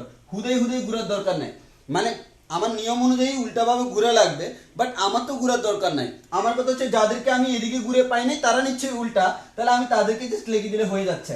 অতএব বলতে পারি A vector plus B vector plus D vector plus E vector equals to C vector plus F vector. ইনশাআল্লাহ আমরা পারবো তো? এই ধরনের প্রশ্ন আসলে পারবো তো অবশ্যই। তাহলে আমরা বাসায় তুমি ইচ্ছে মতো এরকম চতুর্ভুজ, পঞ্চভুজ, ষড়ভুজ, সপ্তভুজ, আমাদের অষ্টভুজ, যা ইচ্ছা তুমি পারলে বাবুভুজ করে সেই বাবুভুজেরও তুমি সলভ করে ফেলো। হ্যাঁ, আশা করি তোমরা সলভ করতে পারবা। কারো কোনো কনফিউশন আছে একটু বলো। কনসেপ্টটা কি ক্লিয়ার হয়েছে ভাইয়ারা? কনসেপ্টটা ক্লিয়ার হয়েছে কিনা একটু জানাও। কনসেপ্টটা ক্লিয়ার হয়েছে কিনা একটু জানাও কমেন্টে। আর কোনো কনফিউশন থাকলে আমাকে বলো, দেন আমি সামনের দিকে প্রসিড করি। আর কোনো কনফিউশন থাকলে আমাকে জানাও, আমি না হয় সামনের দিকে প্রসিড করতেছি। হ্যাঁ, তাহলে আমরা সামনের দিকে প্রসিড করি। আর আরেকটা কথা, ক্লাস কিন্তু একটু বেশি নিব আজকে। হ্যাঁ, তো তোমাদেরকে একটু ধৈর্য ধরে শুনতে হবে। যেহেতু তোমাদের কোনো প্যারা নাই, তাহলে কোনো টেনশনও নাই। যে তোমরা এখন তো অনেক বেশি প্রেশার নাই, যেমন সেকেন্ড ইয়ার ওদের প্রচুর প্রেশার, ওদেরকে তো আমি প্রায় আর 3 মাস আগে থেকে অনলাইনে পড়াচ্ছি। হ্যাঁ, অনেকটুকু সিলেবাস শেষ হোক, তো তোমাদের ক্ষেত্রে সেরকম প্রেশার নাই। তো আমরা দেখি তাহলে আমরা এরপরে আমাদের এবার একটা কনসেপ্টে যাব, যেটা হচ্ছে ভাই আমাদের অবস্থান ভেক্টর। এবার আমরা যাব অবস্থান ভেক্টর। অবস্থান ভেক্টর এবার আমরা গত ক্লাসে দেখছিলাম প্রকা আমার 3 ধরনের আছে। প্রকা মানে তো বুঝছি প্রসঙ্গ কাঠামো। প্রসঙ্গ কাঠামো 3 ধরনের আছে। একটা হচ্ছে আমার একমাত্রিক প্রসঙ্গ কাঠামো, আরেকটা হচ্ছে দ্বিমাত্রিক প্রসঙ্গ কাঠামো, আরেকটা হচ্ছে ত্রিমাত্রিক প্রসঙ্গ কাঠামো। এবং মনে আছে ভাইয়া, আমরা গত ক্লাসে বলছিলাম একক ভেক্টর। একক ভেক্টরকে আমরা বলতে আমরা এটাই বুঝছিলাম, কোন একটা ভেক্টর যদি এ থাকে, ওই ভেক্টরকে ওই ভেক্টরের মান দ্বারা ভাগ করলে তাহলে আমরা ওই ভেক্টরের একক ভেক্টর পেয়ে যাব। অর্থাৎ কোন একটা ভেক্টরকে তার মান দ্বারা ভাগ করতে হবে। একক ভেক্টরের উপরে আমার কি চিহ্ন দ্বারা প্রকাশ করা হয়? ক্যাপ চিহ্ন। এবার আসি আয়ত একক ভেক্টর। এক্স ওয়াই জেড অক্ষ বরাবর একক ভেক্টরগুলোকে আমরা বলি আয়ত একক ভেক্টর। তাহলে এক্স অক্ষ বরাবর একক ভেক্টরকে আমরা প্রকাশ করি সবসময় আই দ্বারা, এটা ফিক্সড। ওয়াই অক্ষ বরাবর একক ভেক্টরকে আমরা প্রকাশ করব জে দ্বারা। জেড অক্ষ বরাবর একক ভেক্টরকে আমরা প্রকাশ করব ভাইয়া কে দ্বারা। তাহলে আমরা আই জে কে জেনে গেলাম। এক্স অক্ষ বরাবর একক ভেক্টর আই, ওয়াই অক্ষ বরাবর একক ভেক্টর জে, জেড অক্ষ বরাবর একক ভেক্টর কে। এবার আসি, আমরা এটাও বলছিলাম যদি কোনো একটা একক ভেক্টর সমান ভেক্টর ডিভাইডেড বাই ভেক্টরের মান হয়, ভেক্টর ডিভাইডেড বাই ভেক্টরের মান হয়, তাহলে আমরা বলতে পারি বজ্রগুণন করলে কোনো একটা ভেক্টর ইকুয়ালস টু ভেক্টরের মান ইনটু একক ভেক্টর বলা যায় কিনা। কোন একটা, তাহলে আমরা যদি সিম্পল বলতে পারি, অর্থাৎ কোন একটা ভেক্টরের বজ্রগুণন করো না করলে এটা পাবা। তাহলে আমরা বলতে পারি আমাদের কোন একটা ভেক্টরের মানকে তার একক ভেক্টর দ্বারা গুণ করলে আমি ওই ভেক্টরটা মূল ভেক্টরটা পেয়ে যাব। এই একক ভেক্টরের দিক কোন দিকে? মূল ভেক্টরের দিকে। মূল ভেক্টরের দিক কোন দিকে? একক ভেক্টরের দিকে। আমি আর ব্যাখ্যায় যাচ্ছি না।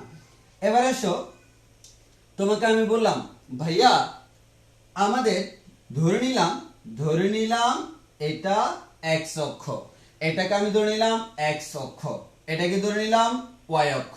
ওকে ওকে, এখন আমি তোমাকে বললাম এক্স অক্ষ বরাবর আমি 1 2 3 একক গেলাম।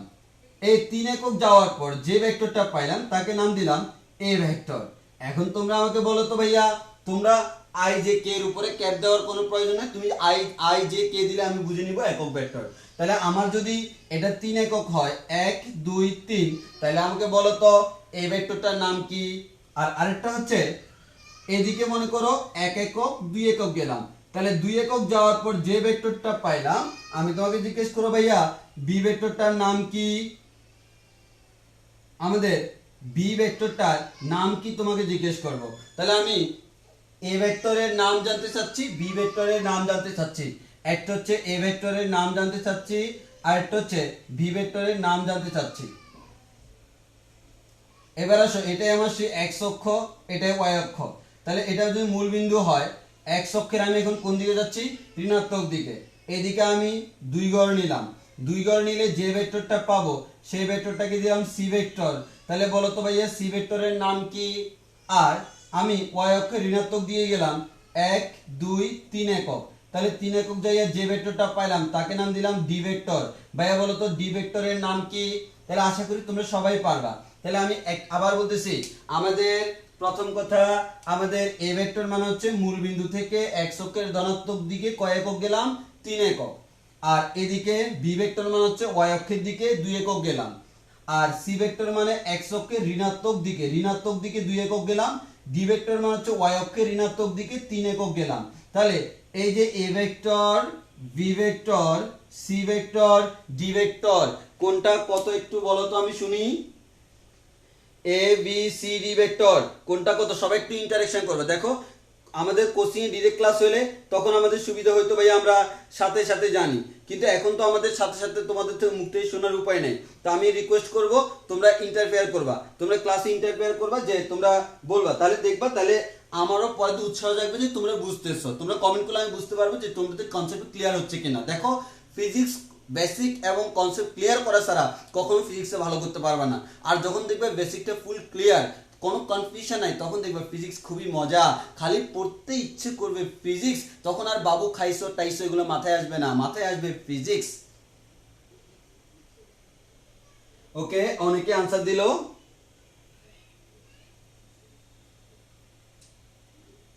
আচ্ছা, অনেকে আনসার দিল, এখন আনসার দিতে আসো।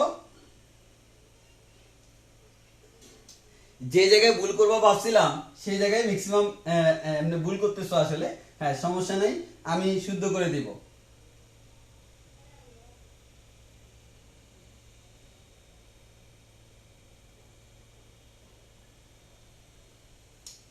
এতক্ষণে একজনে পারফেক্টলি লিখছে, না তাও ভুল হয়েছে, পারফেক্টলি লিখতে যায় একটু ভুল করছে। আচ্ছা আসি।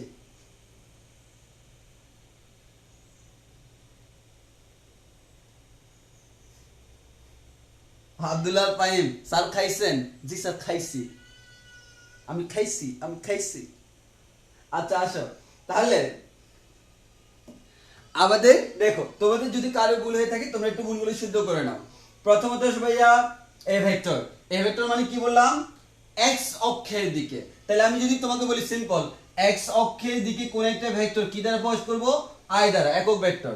ওয়াই অক্ষের দিকে হইলে জে ভেক্টর, হ্যাঁ, আর জেড অক্ষের দিকে হইলে কি করব, কে ভেক্টর।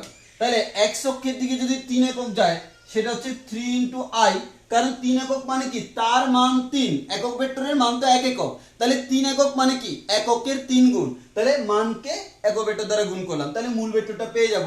তাহলে আমার সেই কনসেপ্টে, তাহলে এ ভেক্টর মানে কি, এক্স অক্ষের দিকে 3 একক গেছে, তাহলে 3 ইনটু এক্স অক্ষের দিকে একক ভেক্টর আই, এটা সবাই পারছো। এবার বি ভেক্টর মানে কি, ওয়াই অক্ষের দিকে মানে কি জে, এক্স অক্ষের দিকে আই, ওয়াই অক্ষের দিকে জে, সিরিয়াল মুখস্থ রাখো, X Y Z I J K I J K I J K I J K I J K. এবার আসো ওয়াই অক্ষের দিকে, ওয়াই অক্ষের দিকে একক ভেক্টর কি ভাইয়া, ওয়াই অক্ষের দিকে একক ভেক্টর হচ্ছে জে। কয় একক গেলাম, 2 একক, এর মানে 2 জে, এটাকে বলবো 2 জে। তাহলে এটাও ম্যাক্সিমাম পারছো। তোমরা ভুল করছো হচ্ছে সি ভেক্টর আর ডি ভেক্টরে। দেখো আমি বলছি সি ভেক্টরটা হচ্ছে এক্স অক্ষের ঋণাত্মক দিকে, ঋণাত্মক দিকে কত একক, 2 একক। যেহেতু 2 একক এবং এক্স অক্ষের দিকে, তাহলে এটা হচ্ছে 2 আই। কিন্তু কথা হচ্ছে আই মানে কি, x অক্ষের ধনাত্মক দিকে, তাহলে x অক্ষের ঋণাত্মক দিকে কি হবে মাইনাস, তাহলে আমাদের তোমরা যে ভুলটা করছো মাইনাসটা দাও নাই, কারণ আমি যদি তোমাকে সিম্পল বলি ভাইয়া এটা আমার x অক্ষ, তাহলে তোমরাই বলো এইদিকে আমি 3 একক গেলাম, তোমরা এটাকে বলতেছো 3i, এইদিকে আমি 3 একক গেলাম, এটাকে বলতেছো 3i। এবার তোমরাই বলো এটা যদি আমি a ভেক্টর বলি, এটা যদি b ভেক্টর বলি, তারা কি পরস্পর বিপরীত ভেক্টর না? তাদের মান সমান, দিকটা এক্স্যাক্টলি তারা মানের সমান সমান্তরাল, তবে দিকটা বিপরীত, এটা বিপরীত ভেক্টর। তাহলে এটা 3i হলে এটা অবশ্যই -3i হওয়া উচিত, সিম্পল হিসাব। তাহলে আমরা বলতে পারি এক কথায় যেহেতু ঋণাত্মক দিকে সামনে মাইনাস আনতে হবে। আমরা অনেকে মাইনাস দিই নাই, আশা করি এগুলো আমরা আর করব না। আমি গত ক্লাসে কিন্তু এটা দেখাইছিলাম, তো যাদের কনফিউশন আছে তারা ঠিক করে নাও। এবার বললাম y অক্ষের ঋণাত্মক দিকে, y মানে কি j, কত একক 3 একক, এর মানে কত j, এর মানে হচ্ছে 3j, কিন্তু তুমি কি y অক্ষের ধনাত্মক নাকি ঋণাত্মক দিয়ে গেলা? ঋণাত্মক, এর মানে -3j, এর মানে কি ভাইয়া -3j, -3j। আশা করি এবার তোমরা সবাই বুঝতে পারছো। কি বুঝতে পারছো? তো যারা ভুল করছো তোমরা কি বুঝতে পারছো? যাদের একটু ভুল হয়েছিল তোমরা কি বুঝতে পারছো যে আমাদের কোন জায়গায় তোমরা ভুল করছো?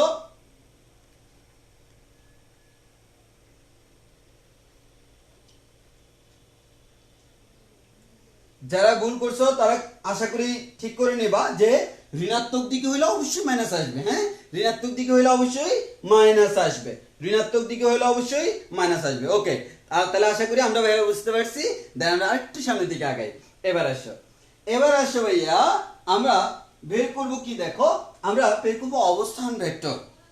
অবস্থান ভেক্টর বলতে আমরা কি বুঝি?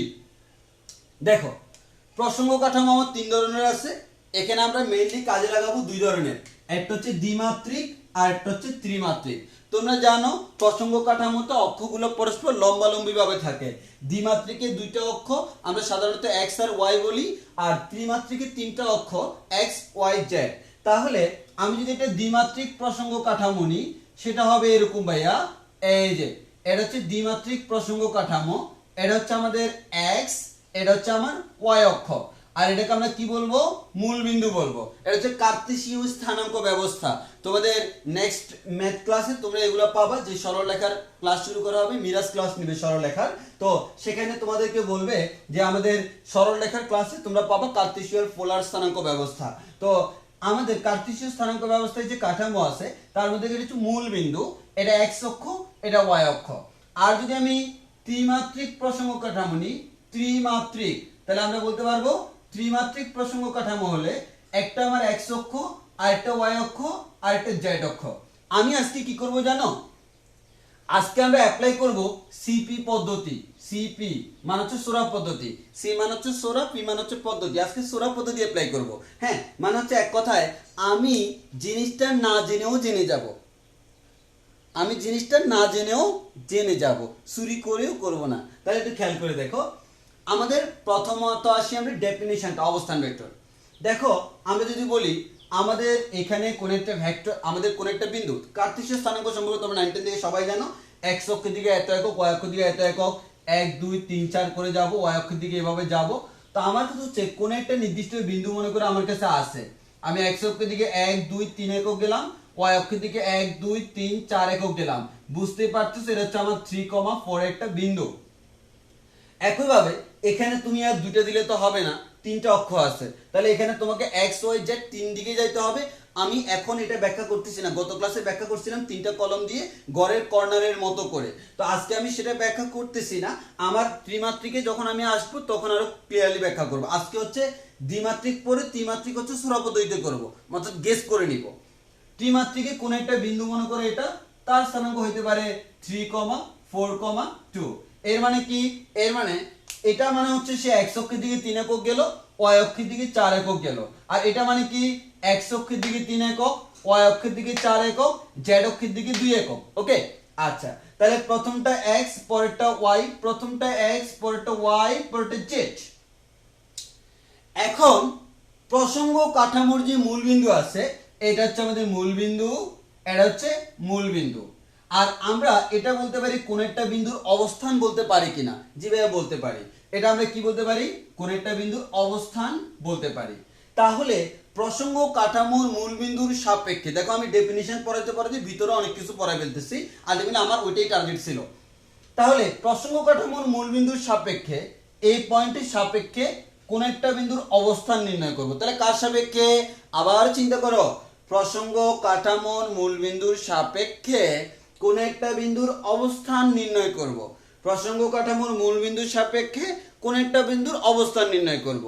বাট এই অবস্থানটা যে ভেক্টরের মাধ্যমে নির্ণয় করব সেই ভেক্টরটাকে আমরা বলি অবস্থান ভেক্টর। তাহলে কোন ভেক্টর, দেখো আমি যদি বলি এই পয়েন্ট থেকে এই পয়েন্টটা কতটুকু দূরে আছে, ওই যে এতটুকু দূরে, এই পয়েন্ট থেকে এই পয়েন্টটা কতটুকু আছে, ওই যে এতটুকু দূরে। এর মানে খেয়াল করে দেখো, আমরা বলতে পারি মূল বিন্দুর সাথে এই পয়েন্টে যে সংযোজক সরল রেখা, এটাই হচ্ছে তার সেই কাঙ্ক্ষিত দূরত্বটা। আবার মূল বিন্দু থেকে তার যে রেখাটা, এটা হচ্ছে সেই কাঙ্ক্ষিত দূরত্বটা। এখন আসো এর দিক কোন দিকে, মাথায় রাখবা অবস্থান ভেক্টরের দিক সবসময় মূল বিন্দু থেকে বাইরের দিকে, মূল বিন্দু থেকে বাইরের দিকে, মূল বিন্দু থেকে বাইরের দিকে, মূল বিন্দু থেকে বাইরের দিকে। এই ভেক্টরটাকে নাম দিলাম মনে করো আর ভেক্টর। কি নাম দিলাম, আর ভেক্টর, নাম দিলাম আর ভেক্টর, রিপ্লেসমেন্ট। তাহলে একটু খেয়াল করে দেখো, তাহলে আমরা যে জিনিসটা বলতে পারি, প্রসঙ্গ কাঠামোর মূলবিন্দুর সাপেক্ষে কোন একটা বিন্দুর অবস্থান যে ভেক্টরের মাধ্যমে নির্দেশ করলাম সেই ভেক্টরটাকে বলি অবস্থান ভেক্টর। এখন অনেকে প্রশ্ন করতে পারো, ভাইয়া দিকটা মূলবিন্দু থেকে বাইরের দিকে কেন? কারণ তোমাকে বলছে প্রসঙ্গ কাঠামোর মূলবিন্দুর সাপেক্ষে। এর মানে আমি মনে করো মূলবিন্দু, আমি মূলবিন্দু দাঁড়ায় আছি, বিন্দুটা কোথায় এখানে, তাহলে আমি কিভাবে দেখাবো, ওই যে ওইদিকে ওইদিকে ওইদিকে ওইদিকে, কখনো দেখাবো না যে এইদিকে এইদিকে, না, যে পয়েন্টের সাপেক্ষে সেই পয়েন্ট থেকে দেখাবো। তাহলে ওই কারণে ওই পয়েন্ট থেকে বাইরের দিকে। তাহলে আমরা এখান থেকে আমরা বলতে পারি কি, আমরা বলতে পারি আরেকটা কথা বলতে পারি, এই যে অবস্থান ভেক্টর তার আরেকটা নাম হচ্ছে ব্যাসার্ধ ভেক্টর। কি ভেক্টর ভাইয়া, ব্যাসার্ধ ভেক্টর। অর্থাৎ অবস্থান ভেক্টর যেটা, তাকে আমি আরেকটা নামে ডাকতে পারি অবস্থান, বা তার আরেকটা নাম হচ্ছে ভাইয়া ব্যাসার্ধ ভেক্টর। ব্যাসার্ধ ভেক্টর তোমাদেরকে অল্টারনেটিভ নেমগুলো মাথায় রাখতে হবে। পড়াইলাম অবস্থান, পরীক্ষা আসলে ব্যাসার্ধ, কনফিউশন হবে না, তোমরা অল্টারনেটিভ নেমগুলো মুখস্থ রাখবা। তাহলে অবস্থান ভেক্টর বা ব্যাসার্ধ ভেক্টর। তাহলে আমরা বলতে পারি কোন প্রসঙ্গ কাঠামোর মূল বিন্দুর সাপেক্ষে কোন একটা বিন্দুর অবস্থান যে ভেক্টরের সাপেক্ষে নির্দেশ করা হয় তাকে আমরা বলি অবস্থান ভেক্টর বা ব্যাসার্ধ ভেক্টর। এবং এই ভেক্টরের দিক কোন দিকে, এই ভেক্টরের দিক হচ্ছে, দেখ আমাদের মূল বিন্দু বা এটাকে আমরা কেন্দ্রও বলতে পারি, কারণ ব্যাসার্ধ ভেক্টর অনেক সময় বৃত্তের ক্ষেত্রে বিবেচনা করা হতে পারে, বৃত্তের ব্যাসার্ধ কেন্দ্র থেকে তখন বাইরের দিকে বলতে পারি। ওই কারণে বলি আমরা যদি সেই কনসেপ্টে যাব না, আমরা এখানে বলি আমাদের অবস্থান ভেক্টর বা ব্যাসার্ধ ভেক্টরের দিক কোন দিকে, দিক হচ্ছে কেন্দ্র বা মূল বিন্দু থেকে, মূল বিন্দু থেকে বাইরের দিকে, বাইরের দিকে। আর বাইরের দিক বলতে কি বোঝায়, ওই বিন্দুর দিকে, ওই বিন্দুর দিকে, যে বিন্দুর অবস্থান নির্ণয় করব ওই বিন্দুর দিকে, দিকে অবস্থান ভেক্টরের দিক, অবস্থান বা ব্যাসার্ধ ভেক্টরের ভেক্টরের দিক। তাহলে আমরা জানলাম দুইটা জিনিস ভাইয়া, কি কি, অবস্থান ভেক্টর মানে কি, প্রসঙ্গ কাঠামোর মূল বিন্দুর সাপেক্ষে কোন একটা বিন্দুর অবস্থান যে ভেক্টরের সাহায্যে নির্দেশ করি তাকে আমরা বলি অবস্থান ভেক্টর বা ব্যাসার্ধ ভেক্টর। এই অবস্থান ভেক্টরের আরেকটা নাম হচ্ছে ব্যাসার্ধ ভেক্টর। এবং অবস্থান ভেক্টরের দিক সবসময় কোন দিকে ভাইয়া, মূল বিন্দু থেকে বাইরের দিকে। দিক কোন দিকে, মূল বিন্দু থেকে বাইরের দিকে। তাহলে আমরা আশা করি বুঝতে পারছি আমাদের এই কনসেপ্টটা ক্লিয়ার কিনা, একটু কমেন্টে জানাও যে আমাদের কোনো কনফিউশন থাকলে অবশ্যই আমাদেরকে বলবা, ঠিক আছে? সরি আমাদেরকে না, যেহেতু আমি একজনই পড়াচ্ছি আমাকে বলবা, এক বছর বহু বছর না। তাহলে আমরা বুঝে গেলাম যে অবস্থান ভেক্টর কি জিনিস। ওকে ভাইয়া, অবস্থান ভেক্টর আমাদের শেষ। শেষ না, শেষ না, শেষ বলে কোনো কথা নাই, আমাদের আরো কিছু কথা বলা ছাড়া কোনো উপায় নাই, আমরা সেই উপায়গুলো বলবো। একটু খেয়াল করো, আমরা এবার একটু দূরদর্শী চিন্তা করব। হ্যাঁ, দূরদর্শী চিন্তা করব। এবার দেখো আমরা এখন যে কনসেপ্টটা পড়াবো এই কনসেপ্ট নিয়ে তোমাকে ভেক্টর অধ্যায়ের লাস্ট পর্যন্ত যাইতে হবে। মানে ভেক্টর অধ্যায়ের লাস্ট পর্যন্ত আমরা এই কনসেপ্টগুলো কাজে লাগাবো। গত ক্লাসে বলছিলাম আয়ত একক ভেক্টর মোস্ট ইম্পর্টেন্ট একটা জিনিস, যদিও ডিরেক্টলি কাজে লাগে না কিন্তু প্রত্যেকটা পদে পদে কাজে লাগে। এবার আসো, আমি বললাম আমি শুধু দ্বিমাত্রিক দেখাবো, ত্রিমাত্রিক চুরি করে পড়াবো। ওকে, আসো তাহলে আর একটু খেয়াল করি, আমরা কয়টা জিনিস জেনে নিই। এক নাম্বার কথা ভাইয়া, কি কথা ভাইয়া, এদিকে দেখো ছাইয়া, আমরা একটা দ্বিমাত্রিক স্থানাঙ্ক ব্যবস্থা নিলাম, একটা এক্স অক্ষ আর একটা ওয়াই অক্ষ।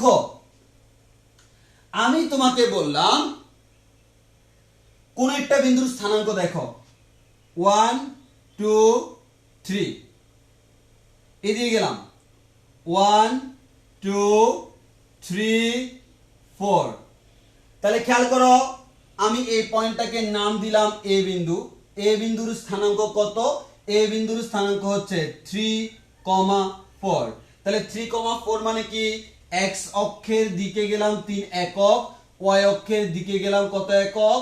4 একক। তাহলে এক্স অক্ষের দিকে গেলাম 3 একক, ওয়াই অক্ষের দিকে গেলাম কত ভাইয়া? 4 একক। তাহলে চটপট লিখে ফেলো কমেন্টে, কমেন্টে লিখে ফেলো এক্স অক্ষ, এটা মনে করো ও বিন্দু, এটা আমার এ বিন্দু, তাই না? ওকে, এটাকে এই পয়েন্টটাকে নাম দিলাম হচ্ছে ভাইয়া, এটাকে নাম দিলাম সি বিন্দু। কি নাম দিলাম? সি বিন্দু। তাহলে ঝটপট লিখে ফেলো, এটা 1 2 3 কয় একক? 3 একক। দিক কোন দিকে? এক্স অক্ষের ধনাত্মক দিকে, এর মানে এই দিকে। তাহলে আমি কি বলতে পারি ভাইয়া? ও সি ভেক্টর সমান কত? কমেন্টে লেখো, কমেন্টে লেখো। ওসি ভেক্টর সমান কত হবে? সবাই জানো ওসি ভেক্টর সমান কোন অক্ষের দিকে? এক্স অক্ষের দিকে কত একক? 3 একক। 1 2 3, তাহলে এটা হচ্ছে 3i। ওকে, যারা লিখছো মিলে নাও। এবার আসো ভাইয়া কোন অক্ষের দিকে যাচ্ছি? ওয়াই অক্ষের দিকে। ওয়াই অক্ষের দিকে দেখো, ওয়াই অক্ষে যেতে হবে তা কিন্তু না, কারণ তুমি আলটিমেটলি এখানে যাওয়া আর এখানে যাওয়া সেম কথা। কোন দিকে? দিকটা কার দিকে? ওয়াই অক্ষের দিকে। কত একক? 4 একক। 1 2 3 4। ওয়াই অক্ষের দিকে 4 একক, ভেক্টরটার নাম হচ্ছে সি থেকে এ এর দিকে। তাহলে কোন ভেক্টর? C A vector. তাহলে বলো বলো সি এ ভেক্টর সমান কত? Comment comment comment comment. C A vector সমান কত? 4j। তাহলে 4j, এটা হচ্ছে C A vector 4j। 4j, কারণ ওয়াই অক্ষের দিকে 4 একক গেলাম। তাহলে ওসি ভেক্টর আমি জানি, সি এ ভেক্টর আমি জানি। এবার যদি বলা হয় ভাইয়া অবস্থান ভেক্টর, বলো তো এখানে অবস্থান ভেক্টরটা কে? আমরা জানি ভাইয়া অবস্থান ভেক্টর মানে হচ্ছে মূল বিন্দুর সাপেক্ষে কোন একটা বিন্দুর অবস্থান। কোন বিন্দুর অবস্থান? এ বিন্দুর দিক। তাহলে আমাদের দূরত্বটা কি হবে? মূল বিন্দু থেকে ওই বিন্দুর সাথে সংযোজক সরল রেখা। দিক কোন দিকে? মূল বিন্দু থেকে বাইরের দিকে। তাহলে মূল বিন্দু থেকে বাইরের দিকে মানে হচ্ছে ও থেকে এ এর দিকে। তাহলে সেটাকে আমরা বলতেছি কি ভেক্টর? ও এ ভেক্টর। ও এটাকে আমরা কি বলি? অবস্থান ভেক্টর। তাহলে এটাই হচ্ছে আমার সেই কাঙ্ক্ষিত আর ভেক্টর। আমরা বলি অবস্থান ভেক্টরকে সাধারণত আর দ্বারা প্রকাশ করি। তাহলে এটা হচ্ছে আমার ও এ ভেক্টর, ঠিক কি না?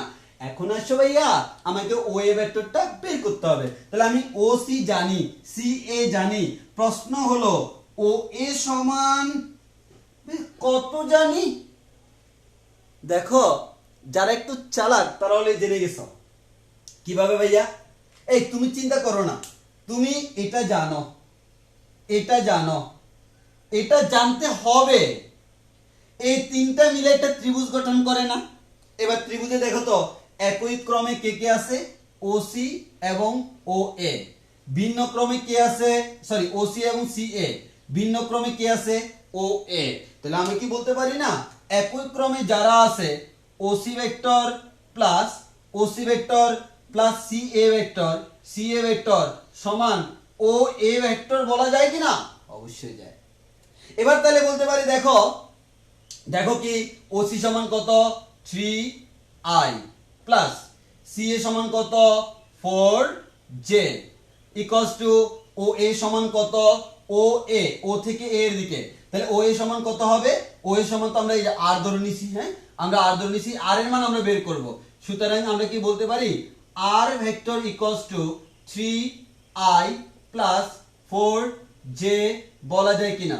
তাহলে দেখো আর ভেক্টর সমান 3i প্লাস 4j বলতে পারি কিনা? জি ভাই অবশ্যই পারি। তাহলে আমি কি বললাম?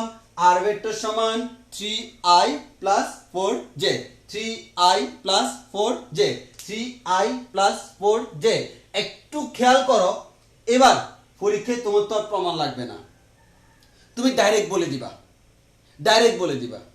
তুমি পরীক্ষায় যে কাজটা করবা, পরীক্ষায় তুমি ডিবি এর ভূমিকা পালন করবা। ডিবি মানে বুঝো তো, ডি মানে হচ্ছে ডাইরেক্ট, বি মানে হচ্ছে বলে দিবা। তাহলে ডিবি মানে হচ্ছে ডাইরেক্ট বলা। তাহলে আমরা ডাইরেক্ট বলবো কিভাবে, দেখো তুমি এভাবে চিন্তা করবা, কিচ্ছু দরকার নাই বিন্দু দেওয়া আছে কিনা, ভাই বিন্দু দেওয়া থাকলে আর কিচ্ছু লাগবে না। প্রথমটা কোন অক্ষ, এক্স অক্ষ, তাহলে 3 এর সাথে আই গুণ করলে 3i, পরেরটা ওয়াই অক্ষ 4j, দুইটাকে যোগ করে দিলে যেটা পাবো সেটা হচ্ছে অবস্থান ভেক্টর। বুঝো নাই? আচ্ছা আসো তোমাকে আমি আরেকটা দেখাই, কয়েকটা বিন্দু দেখো, তোমাকে কয়েকটা বিন্দু আমি দেখাচ্ছি। আচ্ছা এটা তাহলে আমি মুছে দিই, তাহলে আমি সিম্পল বলতেছি কি ভাইয়া, আমাদের যদি বিন্দু দেওয়া থাকে, প্রথম বিন্দুর সাথে আই, দ্বিতীয় বিন্দুর সাথে যে গুণ করে যোগ করে দিলে তো হয়ে যাচ্ছে, সেটাই আমার অবস্থান ভেক্টর, সেটা আমার অবস্থান ভেক্টর। এবার বলো, যদি ত্রিমাত্রিক প্রসঙ্গ কাঠামো থাকে, আমার এটা এক্স, এটা আমার ওয়াই, এটা আমার জেড, এবার আমি কিচ্ছু বলবো না কারণ আমার আছে সোরা পদ্ধতি। তাহলে আমরা করব এবার চুরি, সেখান থেকে চুরি করে আমি শিখবো, আমাদের এখান থেকে চুরি করে খাবো অনেক মুড়ি। তাহলে একটু খেয়াল করে দেখি, এটা হচ্ছে আমার মূল বিন্দু, তাহলে কোন একটা বিন্দু তার স্থানাঙ্ক আমি দিয়ে দিলাম, তার স্থানাঙ্ক দিলাম কত ভাইয়া, তার স্থানাঙ্ক দিলাম মনে করো এটা হচ্ছে B vector, B vector equals বিটি দেওয়ার দরকার নেই, এই বিন্দুটার স্থানাঙ্ক হচ্ছে 3, 2, আমাদের 5, 3, 2, 5। তাহলে অবস্থান ভেক্টরটা কি, মূল বিন্দু থেকে এই পয়েন্টের দিকে, নাম দিলাম হচ্ছে আর ভেক্টর। তাহলে বলো তো এখান থেকে আর ভেক্টর কি হবে, সোজা হিসাব ভাইয়া, আমার এক্স অক্ষে 3 আছে 3i, ওয়াই অক্ষে 2 আছে 2j, জেড অক্ষে 5 আছে 5k, এই তিনটাকে যোগ করে দিলে आंसर আমরা পেয়ে যাব। তাহলে সোজা সাপটা হিসাব কি, আর ভেক্টর সমান 3i, x অক্ষে 3 একক 3i, y অক্ষে 2 একক 2j, z অক্ষে 5 একক 5k। তাহলে আমরা কি বলতে পারবো ভাইয়া, কোন একটা বিন্দু সে দ্বিমাত্রিক হোক ত্রিমাত্রিক হোক, এবার অবস্থান নির্ণয় করা যাবে কিনা, অবশ্যই যাবে। তাহলে আমরা অবস্থান ভেক্টর কিভাবে নির্ণয় করব, x অক্ষের দিকে যে আছে তার সাথে i গুণ, y অক্ষের দিকে যে আছে তার সাথে j গুণ, x অক্ষের দিকে যে আছে তার সাথে i গুণ, y অক্ষের দিকে যে আছে তার সাথে j গুণ দিব। এবং আমরা ক্যালকুলেশন করতে পারবো তো, অবশ্যই পারবো। তাহলে তোমরা একটু আমাদের কমেন্টে জানিয়ে দাও যে বুঝছো কিনা, তাহলে বুঝছো কিনা, এই যে অনেকে কমেন্ট করে ফেলছে ভাইয়া 3i + 2j + 5k, শাবাশ। তাহলে আমাদের মোটামুটি আমি বুঝতে পারতেছি, তোমরা খুব ভালো করে বুঝতেছো, কনসেপ্টটা বেসিকটা ক্লিয়ার করো। আমি যথাসম্ভব সোজা উপায়ে করার কথা, একবারে সোজা সাপটা নিয়ম পড়ানোর চেষ্টা করতেছি, কারণ তোমাদের অনেকেই জিনিসগুলো নিয়ে কনফিউজড হয়ে যায়, হ্যাঁ প্রথম দিকে। তো আমি বলবো প্রথম থেকে তোমার কনসেপ্টটা ফুল ক্লিয়ার করবা। এবার দেখো আমি কয়েকটা বিন্দু তোমাকে দিই, এবার আমি কয়েকটা বিন্দু তোমাকে দিচ্ছি। প্রথমত আসি, কয়েকটা বলতে জাস্ট আমি দুইটা করে দিব। আমার এটা হচ্ছে দ্বিমাত্রিক কাঠামো, প্রসঙ্গ কাঠামো, আর একটা হচ্ছে আমার ত্রিমাত্রিক প্রসঙ্গ কাঠামো। তাহলে আমি এখানে দুইটা বিন্দু দিব, একটা হচ্ছে এ বিন্দু আর একটা হচ্ছে আমার বি বিন্দু। এখানে দুইটা বিন্দু দিব, একটা হচ্ছে সি বিন্দু, যেহেতু মিলে যাবে ওই জন্য আলাদা দিলাম, আর একটা হচ্ছে ডি বিন্দু। তাহলে আমরা বলতে পারি ভাইয়া, আমাদের এ বিন্দুর অবস্থান ভেক্টরটা, এটা যদি ও হয়, এটা যদি ও হয়, এ বিন্দুর অবস্থান ভেক্টরটা হচ্ছে ও এ ভেক্টর, তোমরা বলবো ও এ ভেক্টর সমান কত। বি বিন্দুর অবস্থান ভেক্টরকে বলবো ও বি ভেক্টর, তোমরা বলবো ও বি সমান কত, তাহলে ও বি ভেক্টর। এখন আমি তোমাকে জাস্ট স্থানাঙ্কটা দিয়ে দিই, ওকে। তাহলে স্থানাঙ্ক যদি দিই, এ ভেক্টরের স্থানাঙ্ক দিলাম কত দেখো, 2,1, সরি 2,1 দিলাম না, আমরা আমাদের দিলাম 2,-1, 2, কত দিলাম -1। আর বি বিন্দু যেটা হলো সেটাকে দিলাম মনে করো আমাদের -3, -5। একটা হচ্ছে ও এ আর একটা ও বি। ফটাফট কমেন্টে লিখে ফেলো ভাইয়া ও এ ভেক্টরটা কত হবে, ও বি ভেক্টরটা কত হবে। এরপর তোমরা সেটা লিখতে লিখতে আমি সি বিন্দুর স্থানাঙ্ক দিয়ে দিই। সি বিন্দু হচ্ছে 3, 2, -1, এরপর 1, -2, 6। তাহলে আমাকে এখান থেকে বলবা ও সি ভেক্টর যেটা আছে, এই যে এটা ও যদি হয়, ও সিটা কত আর ওডিটা কত, ও সিটা কত, ওডিটা কত, একটু বলে দিবা ও সি এর মান কত, ওডিটা কত, ও সি কত, ওডি কত, ও সি ওডি। দেখি কমেন্ট আনসার দিয়ে থাকো। আমি চারটার ভিন্ন নাম দিছি, তোমরা ভেক্টর চিহ্ন দেওয়া লাগবে না। তাহলে আমাদের চারটার ভিন্ন নাম দিছি একটাই কারণে, যাতে কমেন্ট করতে তোমাদের সুবিধা হয়, না মিক্স আপ হয়ে যাবে। তাহলে দেখি কমেন্ট কে করছে।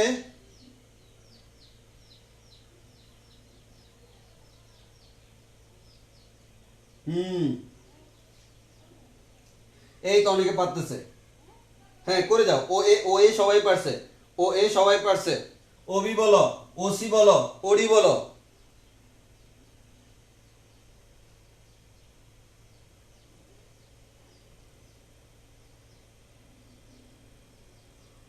ঠিক আছে ঠিক আছে, কমেন্ট করতে থাকো। ভালোই, তোমাদের কমেন্ট কমেন্ট দেখলে ভালো লাগে যে তোমরা বুঝতেছো জিনিসটা। হ্যাঁ, এগুলো অনেকে অনেক বেশি কমপ্লেক্স করে ফেলে, আমি যথাসম্ভব সোজা উপায়। আরে ভাই, ওই আমাদের কি বলে আমেরিকার একটা প্রফেসর বলতো যে আমাদের যে ফিজিক্স টিচার ফিজিক্সটাকে সহজে বুঝাইতে পারে না তাকে আমাদের খুন করা উচিত। কারণ জিনিসটা হচ্ছে আমাদের অনেকে হচ্ছে দেখা যায় তোমার না বুঝে এটাকে ভয় পায়।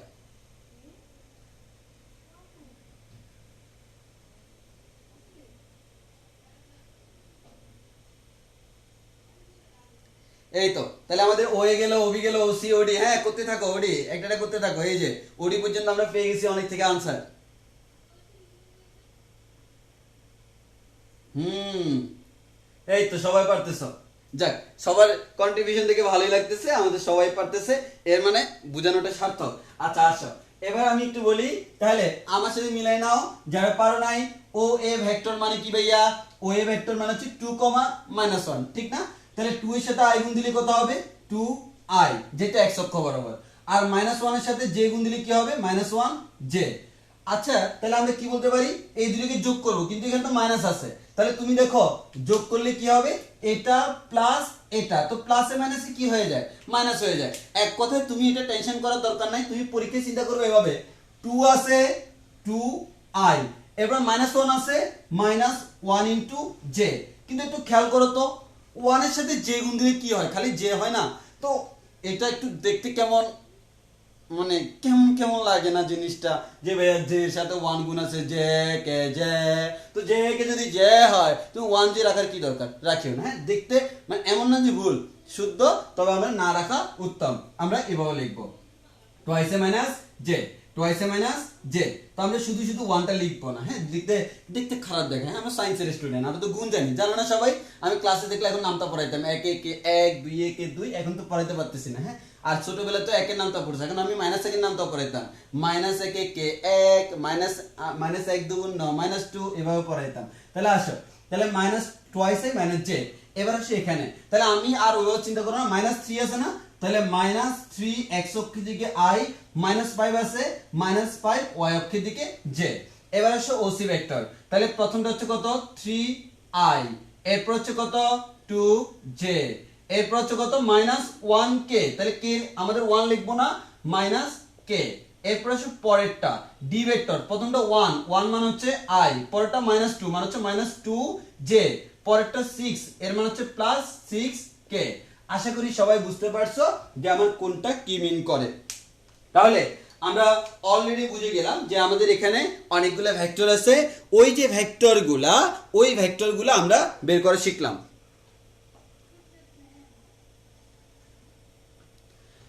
এখন আসি, আমরা অবস্থান ভেক্টর ইনশাআল্লাহ বের করতে পারবো সবাই। এবার লাস্ট ডেফিনিশন দিয়ে আমি শেষ করব। হ্যাঁ, তাহলে আমরা দেখি যে আমরা এখানে কি শিখলাম। আমরা অবস্থান ভেক্টর বের করা শিখলাম। ওকে ওকে, তাহলে সবাই একটু ভালো করে খেয়াল করি, আমরা এতটুকু বুঝলাম। এবার আসি, আমাদের পড়বো আমরা সরণ ভেক্টর। কি ভেক্টর পড়বো? সরণ ভেক্টর। এই সরণ ভেক্টরে আমরা অনেক একটু ঝামেলা করে ফেলি। হ্যাঁ, আসো আমরা পড়বো সরণ ভেক্টর। সরণ ভেক্টর, সরণ ভেক্টর বলতে আমরা বলবো ভাইয়া, সরণ ভেক্টর মানে হচ্ছে অবস্থান ভেক্টরের পরিবর্তন। কি বললাম? অবস্থান ভেক্টরের পরিবর্তন। এই অবস্থান ভেক্টরের যে পরিবর্তন তাকে সরণ ভেক্টর বলবো। এতক্ষণ যা পড়াইলাম সেটা এখানে খুব বেশি কার্যকরী ভূমিকা পালন করবে, যে আমাদের এই সরণ থেকে অনেক প্রশ্ন আসতে পারে, সেই প্রশ্নগুলোর আনসার তুমি এখানে পেয়ে যাবা। তাহলে সরণ মানে কি ভাইয়া? সরণ মানে হচ্ছে অবস্থান ভেক্টরের পরিবর্তন। তবে আরেকটা কথা তোমাদেরকে বলে রাখি, তোমরা আজকের ক্লাসে করার পর বলবা ভাইয়া আমি তো আজকের জিনিসগুলো বইতে খুঁজে পাচ্ছি না, লাস্টের দিকে আছে। তোমার সমস্যা নেই, তুমি শুধু ক্লাসটা করো, নোট করো, দেন কোন সময় কি তোমার মাথায় ঢুকাইতে হবে সেটা আমার জানা আছে। তুমি জিনিসগুলো লাস্টের দিকে বইতে পাইলেও আমার কিন্তু ফার্স্টের দিক থেকে লাগবে। এবার আসি, ভাইয়া সরণ ভেক্টর। তাহলে সরণ ভেক্টর যদি বলি কার পরিবর্তন ভাইয়া? অবস্থান ভেক্টরের পরিবর্তন। তাহলে আমরা এক্সাম্পল দিই ভাইয়া। ওকে, তাহলে একটু খেয়াল করো, আমরা দুইটা এক্সাম্পল দিব। আমরা এখানে এটা একটা প্রসঙ্গ কাঠামো রাখলাম, এটা একটা প্রসঙ্গ কাঠামো রাখলাম। আমি দ্বিমাত্রিক দিয়ে বুঝাচ্ছি ভাই। ওকে, আমি দ্বিমাত্রিক দিয়ে তোমাদেরকে বুঝাচ্ছি। আমাদের এটা x অক্ষ, y অক্ষ, মূলবিন্দু, x অক্ষ, y অক্ষ, মূলবিন্দু। একটু ধৈর্য ধরো ভাইয়েরা, এই যে অনেক কাজের জিনিস পড়বা এখন। এই সরণ ভেক্টর পরীক্ষার জন্য মারাত্মক ইম্পর্টেন্ট একটা টপিকস, মারাত্মক লেভেলের। তাহলে আমরা একটু দেখি ভাইয়া, আমাদের অবস্থান ভেক্টরের পরিবর্তন বলতে কি বোঝায়। দেখো, আমি একটা অবস্থান ভেক্টর নাম দিলাম হচ্ছে আমাদের r1 ভেক্টর। কি নাম দিলাম? r1 vector. এখানেও সিমিলারলি হুবহু সেম ফিগার রাখতেছি আমি। এটা হচ্ছে একটা অবস্থান ভেক্টর r1 ভেক্টর। আর একটা আমার অবস্থান ভেক্টর আছে ভাইয়া, এটাকে নাম দিলাম ভাইয়া r2 ভেক্টর। তাহলে আমরা একটা অবস্থান ভেক্টর পেলাম, এই পয়েন্টের অবস্থান, এই পয়েন্টের অবস্থান। একটা হচ্ছে r1 ভেক্টর আর একটা r2 ভেক্টর। এখানেও সেম, এটা হচ্ছে আমার r2 ভেক্টর। মানে বুঝতে পারতেছো দুইটা সেম ফিগার, একটা r1 ভেক্টর আর একটা r2 ভেক্টর। তাহলে দেখো সরণ ভেক্টর কি? সরণ ভেক্টর মানে কোন একটা বিন্দু তার অবস্থানের পরিবর্তন না। তাহলে দেখো তো, এটা তার একটা অবস্থান, এই অবস্থানটা যে ভেক্টরের মধ্যে প্রকাশ করি তা হচ্ছে একটা অবস্থান ভেক্টর। এটা তার আরেকটা অবস্থান, এই অবস্থানটা যে ভেক্টরের মাধ্যমে প্রকাশ করি সেটা তার আরেকটা অবস্থান ভেক্টর। তাহলে আমি একটা কথা বলতে পারি ভাইয়া, এই বিন্দুটা মনে করো এই অবস্থান থেকে এই অবস্থানে যাবে, আর এই অবস্থান থেকে যদি এই অবস্থান থেকে যদি এই অবস্থানে যায়, এটাকে আমি তার সরণ বলতে পারবো কিনা? অবশ্যই পারবো। তাহলে আমি বলতে পারি বিন্দুটা কোথায় কোথায় যায়? এখান থেকে এখানে। তাহলে এটাকে আমরা তার কি বলবো? সরণ। এই সরণটাকে আমরা প্রকাশ করি ভাইয়া ডেল্টা আর দ্বারা। এখন সরণ তো একটা ভেক্টর রাশি, তাহলে দিক কোন দিকে? আদি থেকে শেষ।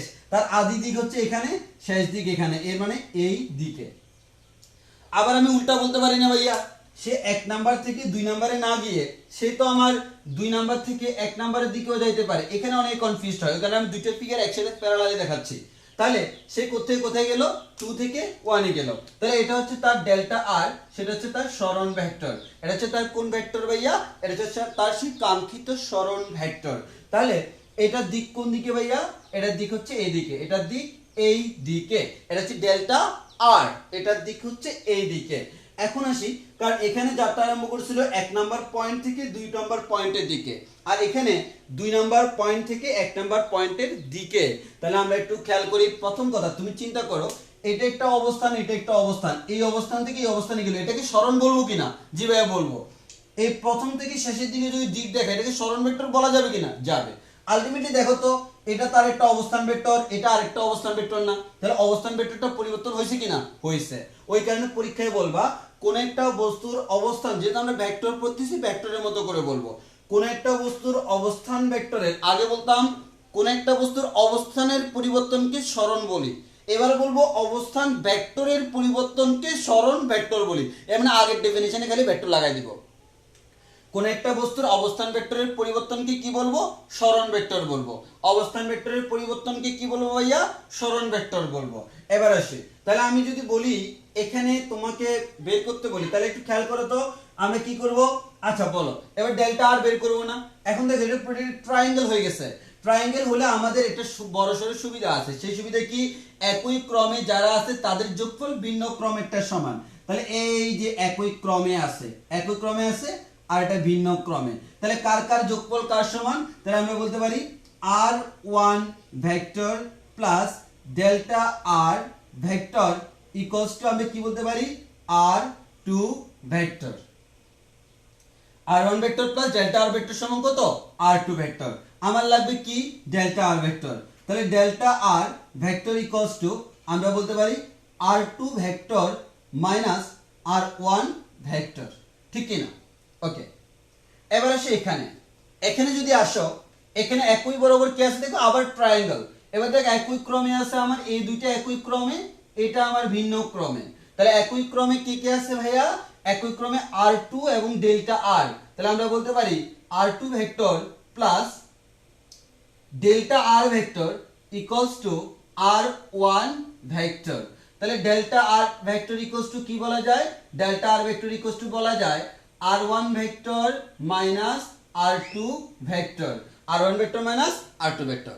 একটা জিনিস খেয়াল করে দেখো, এটা আর এটা কি পরস্পর বিপরীত না? যদি আমি এই দুটো পয়েন্ট সেম ধরে নিই তাহলে মানে সমান, দিকটা বিপরীত, এর মানে পরস্পর বিপরীত ভেক্টর। দেখো এটা r2 মাইনাস r1, এটা r1 minus r2, minus common নিলে কিন্তু বিপরীত হয়ে যায়। তাহলে এখন আসো আমি আসলে কি করছি, এখানে আমি কোথায় গেছিলাম, এখানে আমি দেখো গেছিলাম 1 থেকে 2 তে, এখানে আছে r2 মাইনাস r1, আর এখানে গেছিলাম 2 থেকে 1 এ, এখানে আছে r1 মাইনাস r2। তাহলে আমি কি একটা কথা বলতে পারি, ডেল্টা আর তুমি কোথায় গেছো, 1 থেকে 2 তে, এর মানে 1 হচ্ছে আগের জায়গা, 2 হচ্ছে পরের জায়গা। তাহলে আমি কি বলতে পারি, আর পরেরটা মাইনাস আর আগেরটা বলা যায় কিনা, আমরা এভাবে শিখবো, কারণ এভাবে না শিখলে তোমরা মুখস্থ রাখতে পারো না। তাহলে আমি কি বলতে পারি, আর পরেরটা মাইনাস আর আগেরটা। এবার আসো তো ভাইয়া, ডেল্টা আর ইকুয়ালস টু, সে থেকে কোথায় গেল, সে 2 থেকে 1 এ গেল। দুইটা হচ্ছে আগের অবস্থা, একটা হলো পরের অবস্থা। তাহলে এক মানে কি পরেরটা, তাহলে আমরা বলতে পারি আর ভেক্টর আর পরেরটা মাইনাস আর আগেরটা, আর পরেরটা মাইনাস আর আগেরটা। তাহলে আমি যেটা বলতে পারলাম সেটা হচ্ছে কি ভাইয়া, আমাদের অবস্থান ভেক্টর আমরা জেনে গেলাম। তাহলে আমি আর একটু টাইম নিব অল্প করে। তাহলে অবস্থান ভেক্টর মানে কি, অবস্থান ভেক্টর মানে হচ্ছে সব সময় আমাদের আর পরেরটা মাইনাস আর আগেরটা, আর পরেরটা মাইনাস আর আগেরটা, আর পরেরটা মাইনাস আর আগেরটা, আর পরেরটা মাইনাস আর আগেরটা। এটা হচ্ছে আমার কোন ভেক্টর, এটা হচ্ছে অবস্থা, এটা হচ্ছে আমাদের সরণ ভেক্টর। এর মানে পরেরটা থেকে আগেরটা বিয়োগ করব, পরেরটা থেকে আগেরটা বিয়োগ করব, এটা হচ্ছে আমার কোন ভেক্টর, সরণ ভেক্টর। এটা হচ্ছে কোন ভেক্টর, সরণ ভেক্টর। তাহলে আমরা সরণ ভেক্টর বলতেছি কি ভাইয়া, পরেরটা থেকে আগেরটা বিয়োগ করব, সেটা হয়ে যাবে আমার সরণ ভেক্টর। তাহলে এখন আমি আমার ক্লাস অনেকক্ষণ পর্যন্ত নিলাম, তাহলে একটু ভাইয়া বলি যে আমাদের অনেকক্ষণ পর্যন্ত ক্লাস হয়ে গেল, প্রায় আমাদের 1 ঘন্টার ক্লাস, আমরা মনে হয় 1 ঘন্টা প্রায় 20 মিনিটের মতো নিয়ে নিচ্ছি। তো এখন বলো ভাইয়া, কারো কোনো কোয়েশ্চেন আছে কিনা? হ্যাঁ, আরেকজন বললো আরো পড়াইতে থাকেন, ইনশাল্লাহ আমরা আজকে আসলে আর বেশি লেন্দি করব না। আমাদের হচ্ছে ওই যে কি বলে একটার সাথে রিলেটেড করে পড়াইতে হয়। এখন যদি আমি আবার পড়াইতে যাই আরো মিনিমাম আধা ঘন্টা পড়াইতে হবে। পড়াইতে আমার আপত্তি নেই, কিন্তু কথা হচ্ছে তোমাদের একটা লিমিটেশন আছে। আর সামনে কিন্তু আমরা শুরু করতেছি হচ্ছে তোমার যে কি বলে ভাইয়া, সামনে কিন্তু আমরা রেগুলার শুরু করতেছি, দেখবা পটাপট শেষ হয়ে যাবে সব, ইনশাল্লাহ খুব ভালো করে বুঝবা। তো আপাতত আজকে বলো, আজকের ক্লাস ক্লিয়ারলি বুঝছো কিনা ভাইয়া?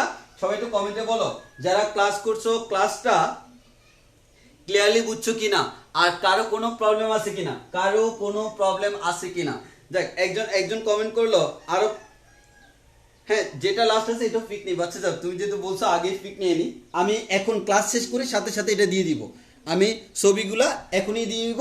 তোমাদেরকে ভাইয়া একটা রিকোয়েস্ট করব, রিকোয়েস্ট হচ্ছে সবাই অবশ্যই ভাইয়া বাসায় নোট করে ফেলবা, একেবারে 1 নাম্বার ক্লাস থেকে সিরিয়ালি সবগুলো সিরিয়ালি করো।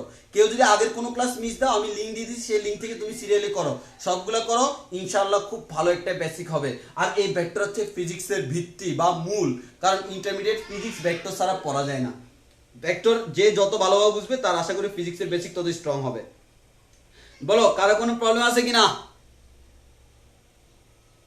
সবকিছু বুঝছো? যাক, দিন শেষে তোমাদের কিছু পজিটিভ কমেন্টে আমাদেরকে আসা জায়গায়, তো আশা করি আরো ক্লাসে নিতে পারলে হয়তো ক্লাসগুলা আরো ভালো করা যাইতো। হ্যাঁ, ও আরেকটা তোমাদেরকে একটু কথা বলে রাখি, সেটা হচ্ছে সামনের আইসিটি ক্লাসটা আমি নিব, যে তোমরা হয়তো রুটিন পাইছো যে পরশুদিন মনে হয়, পরশুদিন বা রবিবার মেবি। তো আইসিটি ক্লাসটা হচ্ছে ওইটাতে হচ্ছে আমি তোমাদের বুলবুল ভাইয়া যতটুকু পড়াইছিল, যে আইসিটির ও মনে হয় 3টা না 4টা ক্লাস নিছিল, ওইখানে তোমাদেরকে সংখ্যা পদ্ধতির যে আমাদের পুরাটার একটা একটা করে রূপান্তরগুলো পড়াইছে। তা আমি যে কাজটা করব, আমি হচ্ছে পুরা জিনিসটাকে সামারাইজ করে সংক্ষেপে পড়াবো। আমি আবারও বলতেছি, অর্থাৎ বুলবুল যতটুকু 3 বা 4 ক্লাসে করাইছে সেটা আমি এক ক্লাসে করাবো। এক ক্লাস নিব, একটু লেন্দি ক্লাস নিব, মানে মোটামুটি 1.5 ঘন্টা ধরে রাখতে পারো, লেন্দি ক্লাস নিব, প্লাস ওই ক্লাসে পুরো জিনিসটা ক্লিয়ার করে দিব। তবে শর্ত একটাই, ওই ক্লাসটা করতে হলে বুলবুলের আগের আইসিটি যে 3টা ক্লাস আছে সেগুলো একটু করে নিতে হবে, ওর ক্লাসগুলো। কারণ আমি ওর ক্লাসগুলোতে যা পড়ানো হয়েছে সেগুলো আমি খুবই সংক্ষেপে বলবো।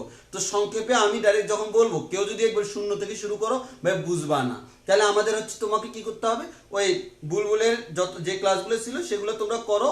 করার পরে আমার নেক্সট আইসিটি ক্লাসটা তোমরা অবশ্যই ইনশাআল্লাহ অ্যাটেন্ড করবা। অ্যাটেন্ড করলে তখন আমি পুরোটা তোমাদের বুঝতে সুবিধা হবে, মানে পুরো জিনিসটা আমি সামারাইজ করে দিব। আশা করি বুঝতে পারবা। তো আর কোনো কোশ্চেন থাকলে,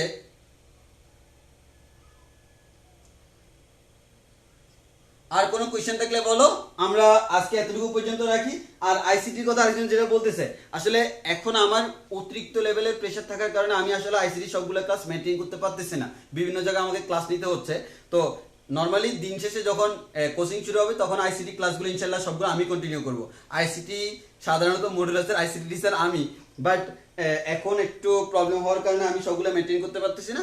বাকি সবগুলো মানে কি বলে, যখন সবকিছু রেগুলার হবে তখন আমি সবগুলো নিব। তো আপাতত আমি সবগুলো একটু নিতে পারতেছি না, বাট তোমাদের যে কোনো প্রবলেম আমি হেল্প করবো ইনশাল্লাহ। তো আজকের ক্লাস এতটুকু পর্যন্ত। ক্লাস কেমন লাগছে বলবা। আর অবশ্যই যেহেতু এখন অনলাইনে এখনো প্রায় প্রি ক্লাসের মতো, যেহেতু আমরা এখনো কোনো কনফার্মেশন করাই নাই, তো তোমাদের ফ্রেন্ডদেরকে ইনভাইট করো যাতে করে তারা আমাদের ক্লাসগুলো করে ওরা করুক। আর তোমরা জানোই এই বছর থেকে আমরা একটা অনলাইনেও বেস থাকতেছে, মানে যারা চিটাগং শহরের বাইরে গ্রাম অঞ্চলে আছে বা ঢাকা শহরে আছে, কুমিল্লা রাজশাহী যেখানেই থাকুক, আমার ফ্লেভারটা তারা সেখান থেকেও এনজয় করতে পারবে অনলাইনে। তবে তাদের ক্ষেত্রে আবার একটা বড় ডিসকাউন্ট আছে, সেটা হচ্ছে তারা 50% কোর্স ফি দিয়ে করতে পারবে। তোমরা 8,000 টাকা দিয়ে করলেও অনলাইনে, যারা শুধু অনলাইন করবে তারা 4,000 টাকা দিয়ে করতে পারবে পুরো কোর্সটা, মানে পুরো পাস পেপার। তো আজকে তাহলে এতটুকুই। কারো কোনো সাজেশন থাকলে, যদি কোনো কিছু বুঝতে অসুবিধা হয় কমেন্টে জানিয়ে দিবা। আর আমাকে যে কোনো ব্যাপারে ইনফর্ম করতে ফ্রিলি করবা, যে ভাইয়া আপনি এই জিনিসটা একটু চেঞ্জ করলে ভালো হয়, করবা, কোনো সমস্যা না। আমি এসবে আপত্তি করি না, তোমরা আমার ছোট ভাই বোন, তোমাদের আমি পড়াচ্ছি তোমাদের জন্য, তোমাদের যেভাবে দরকার ওইভাবে পড়াবো। তো সেক্ষেত্রে তোমাদের কোনো কিছু আপত্তি থাকলে বা কোনো সাজেশন থাকলে অবশ্যই বলবা, আমি সেগুলো অবশ্যই মাথায় রাখবো। তো আজকে এতটুকু পর্যন্তই। ইনশাল্লাহ আরেকটি ক্লাস নিয়ে সামনেই দেখা হচ্ছে। আর শীঘ্রই তোমাদের 21 তারিখ থেকে আমি রুটিনটা রেডি করতেছি, রুটিন রেডি করে আমি গ্রুপে দিয়ে দিব। তো এর এর ততদিন পর্যন্ত সাথে থাকো। ধন্যবাদ সবাইকে। আসসালামু আলাইকুম।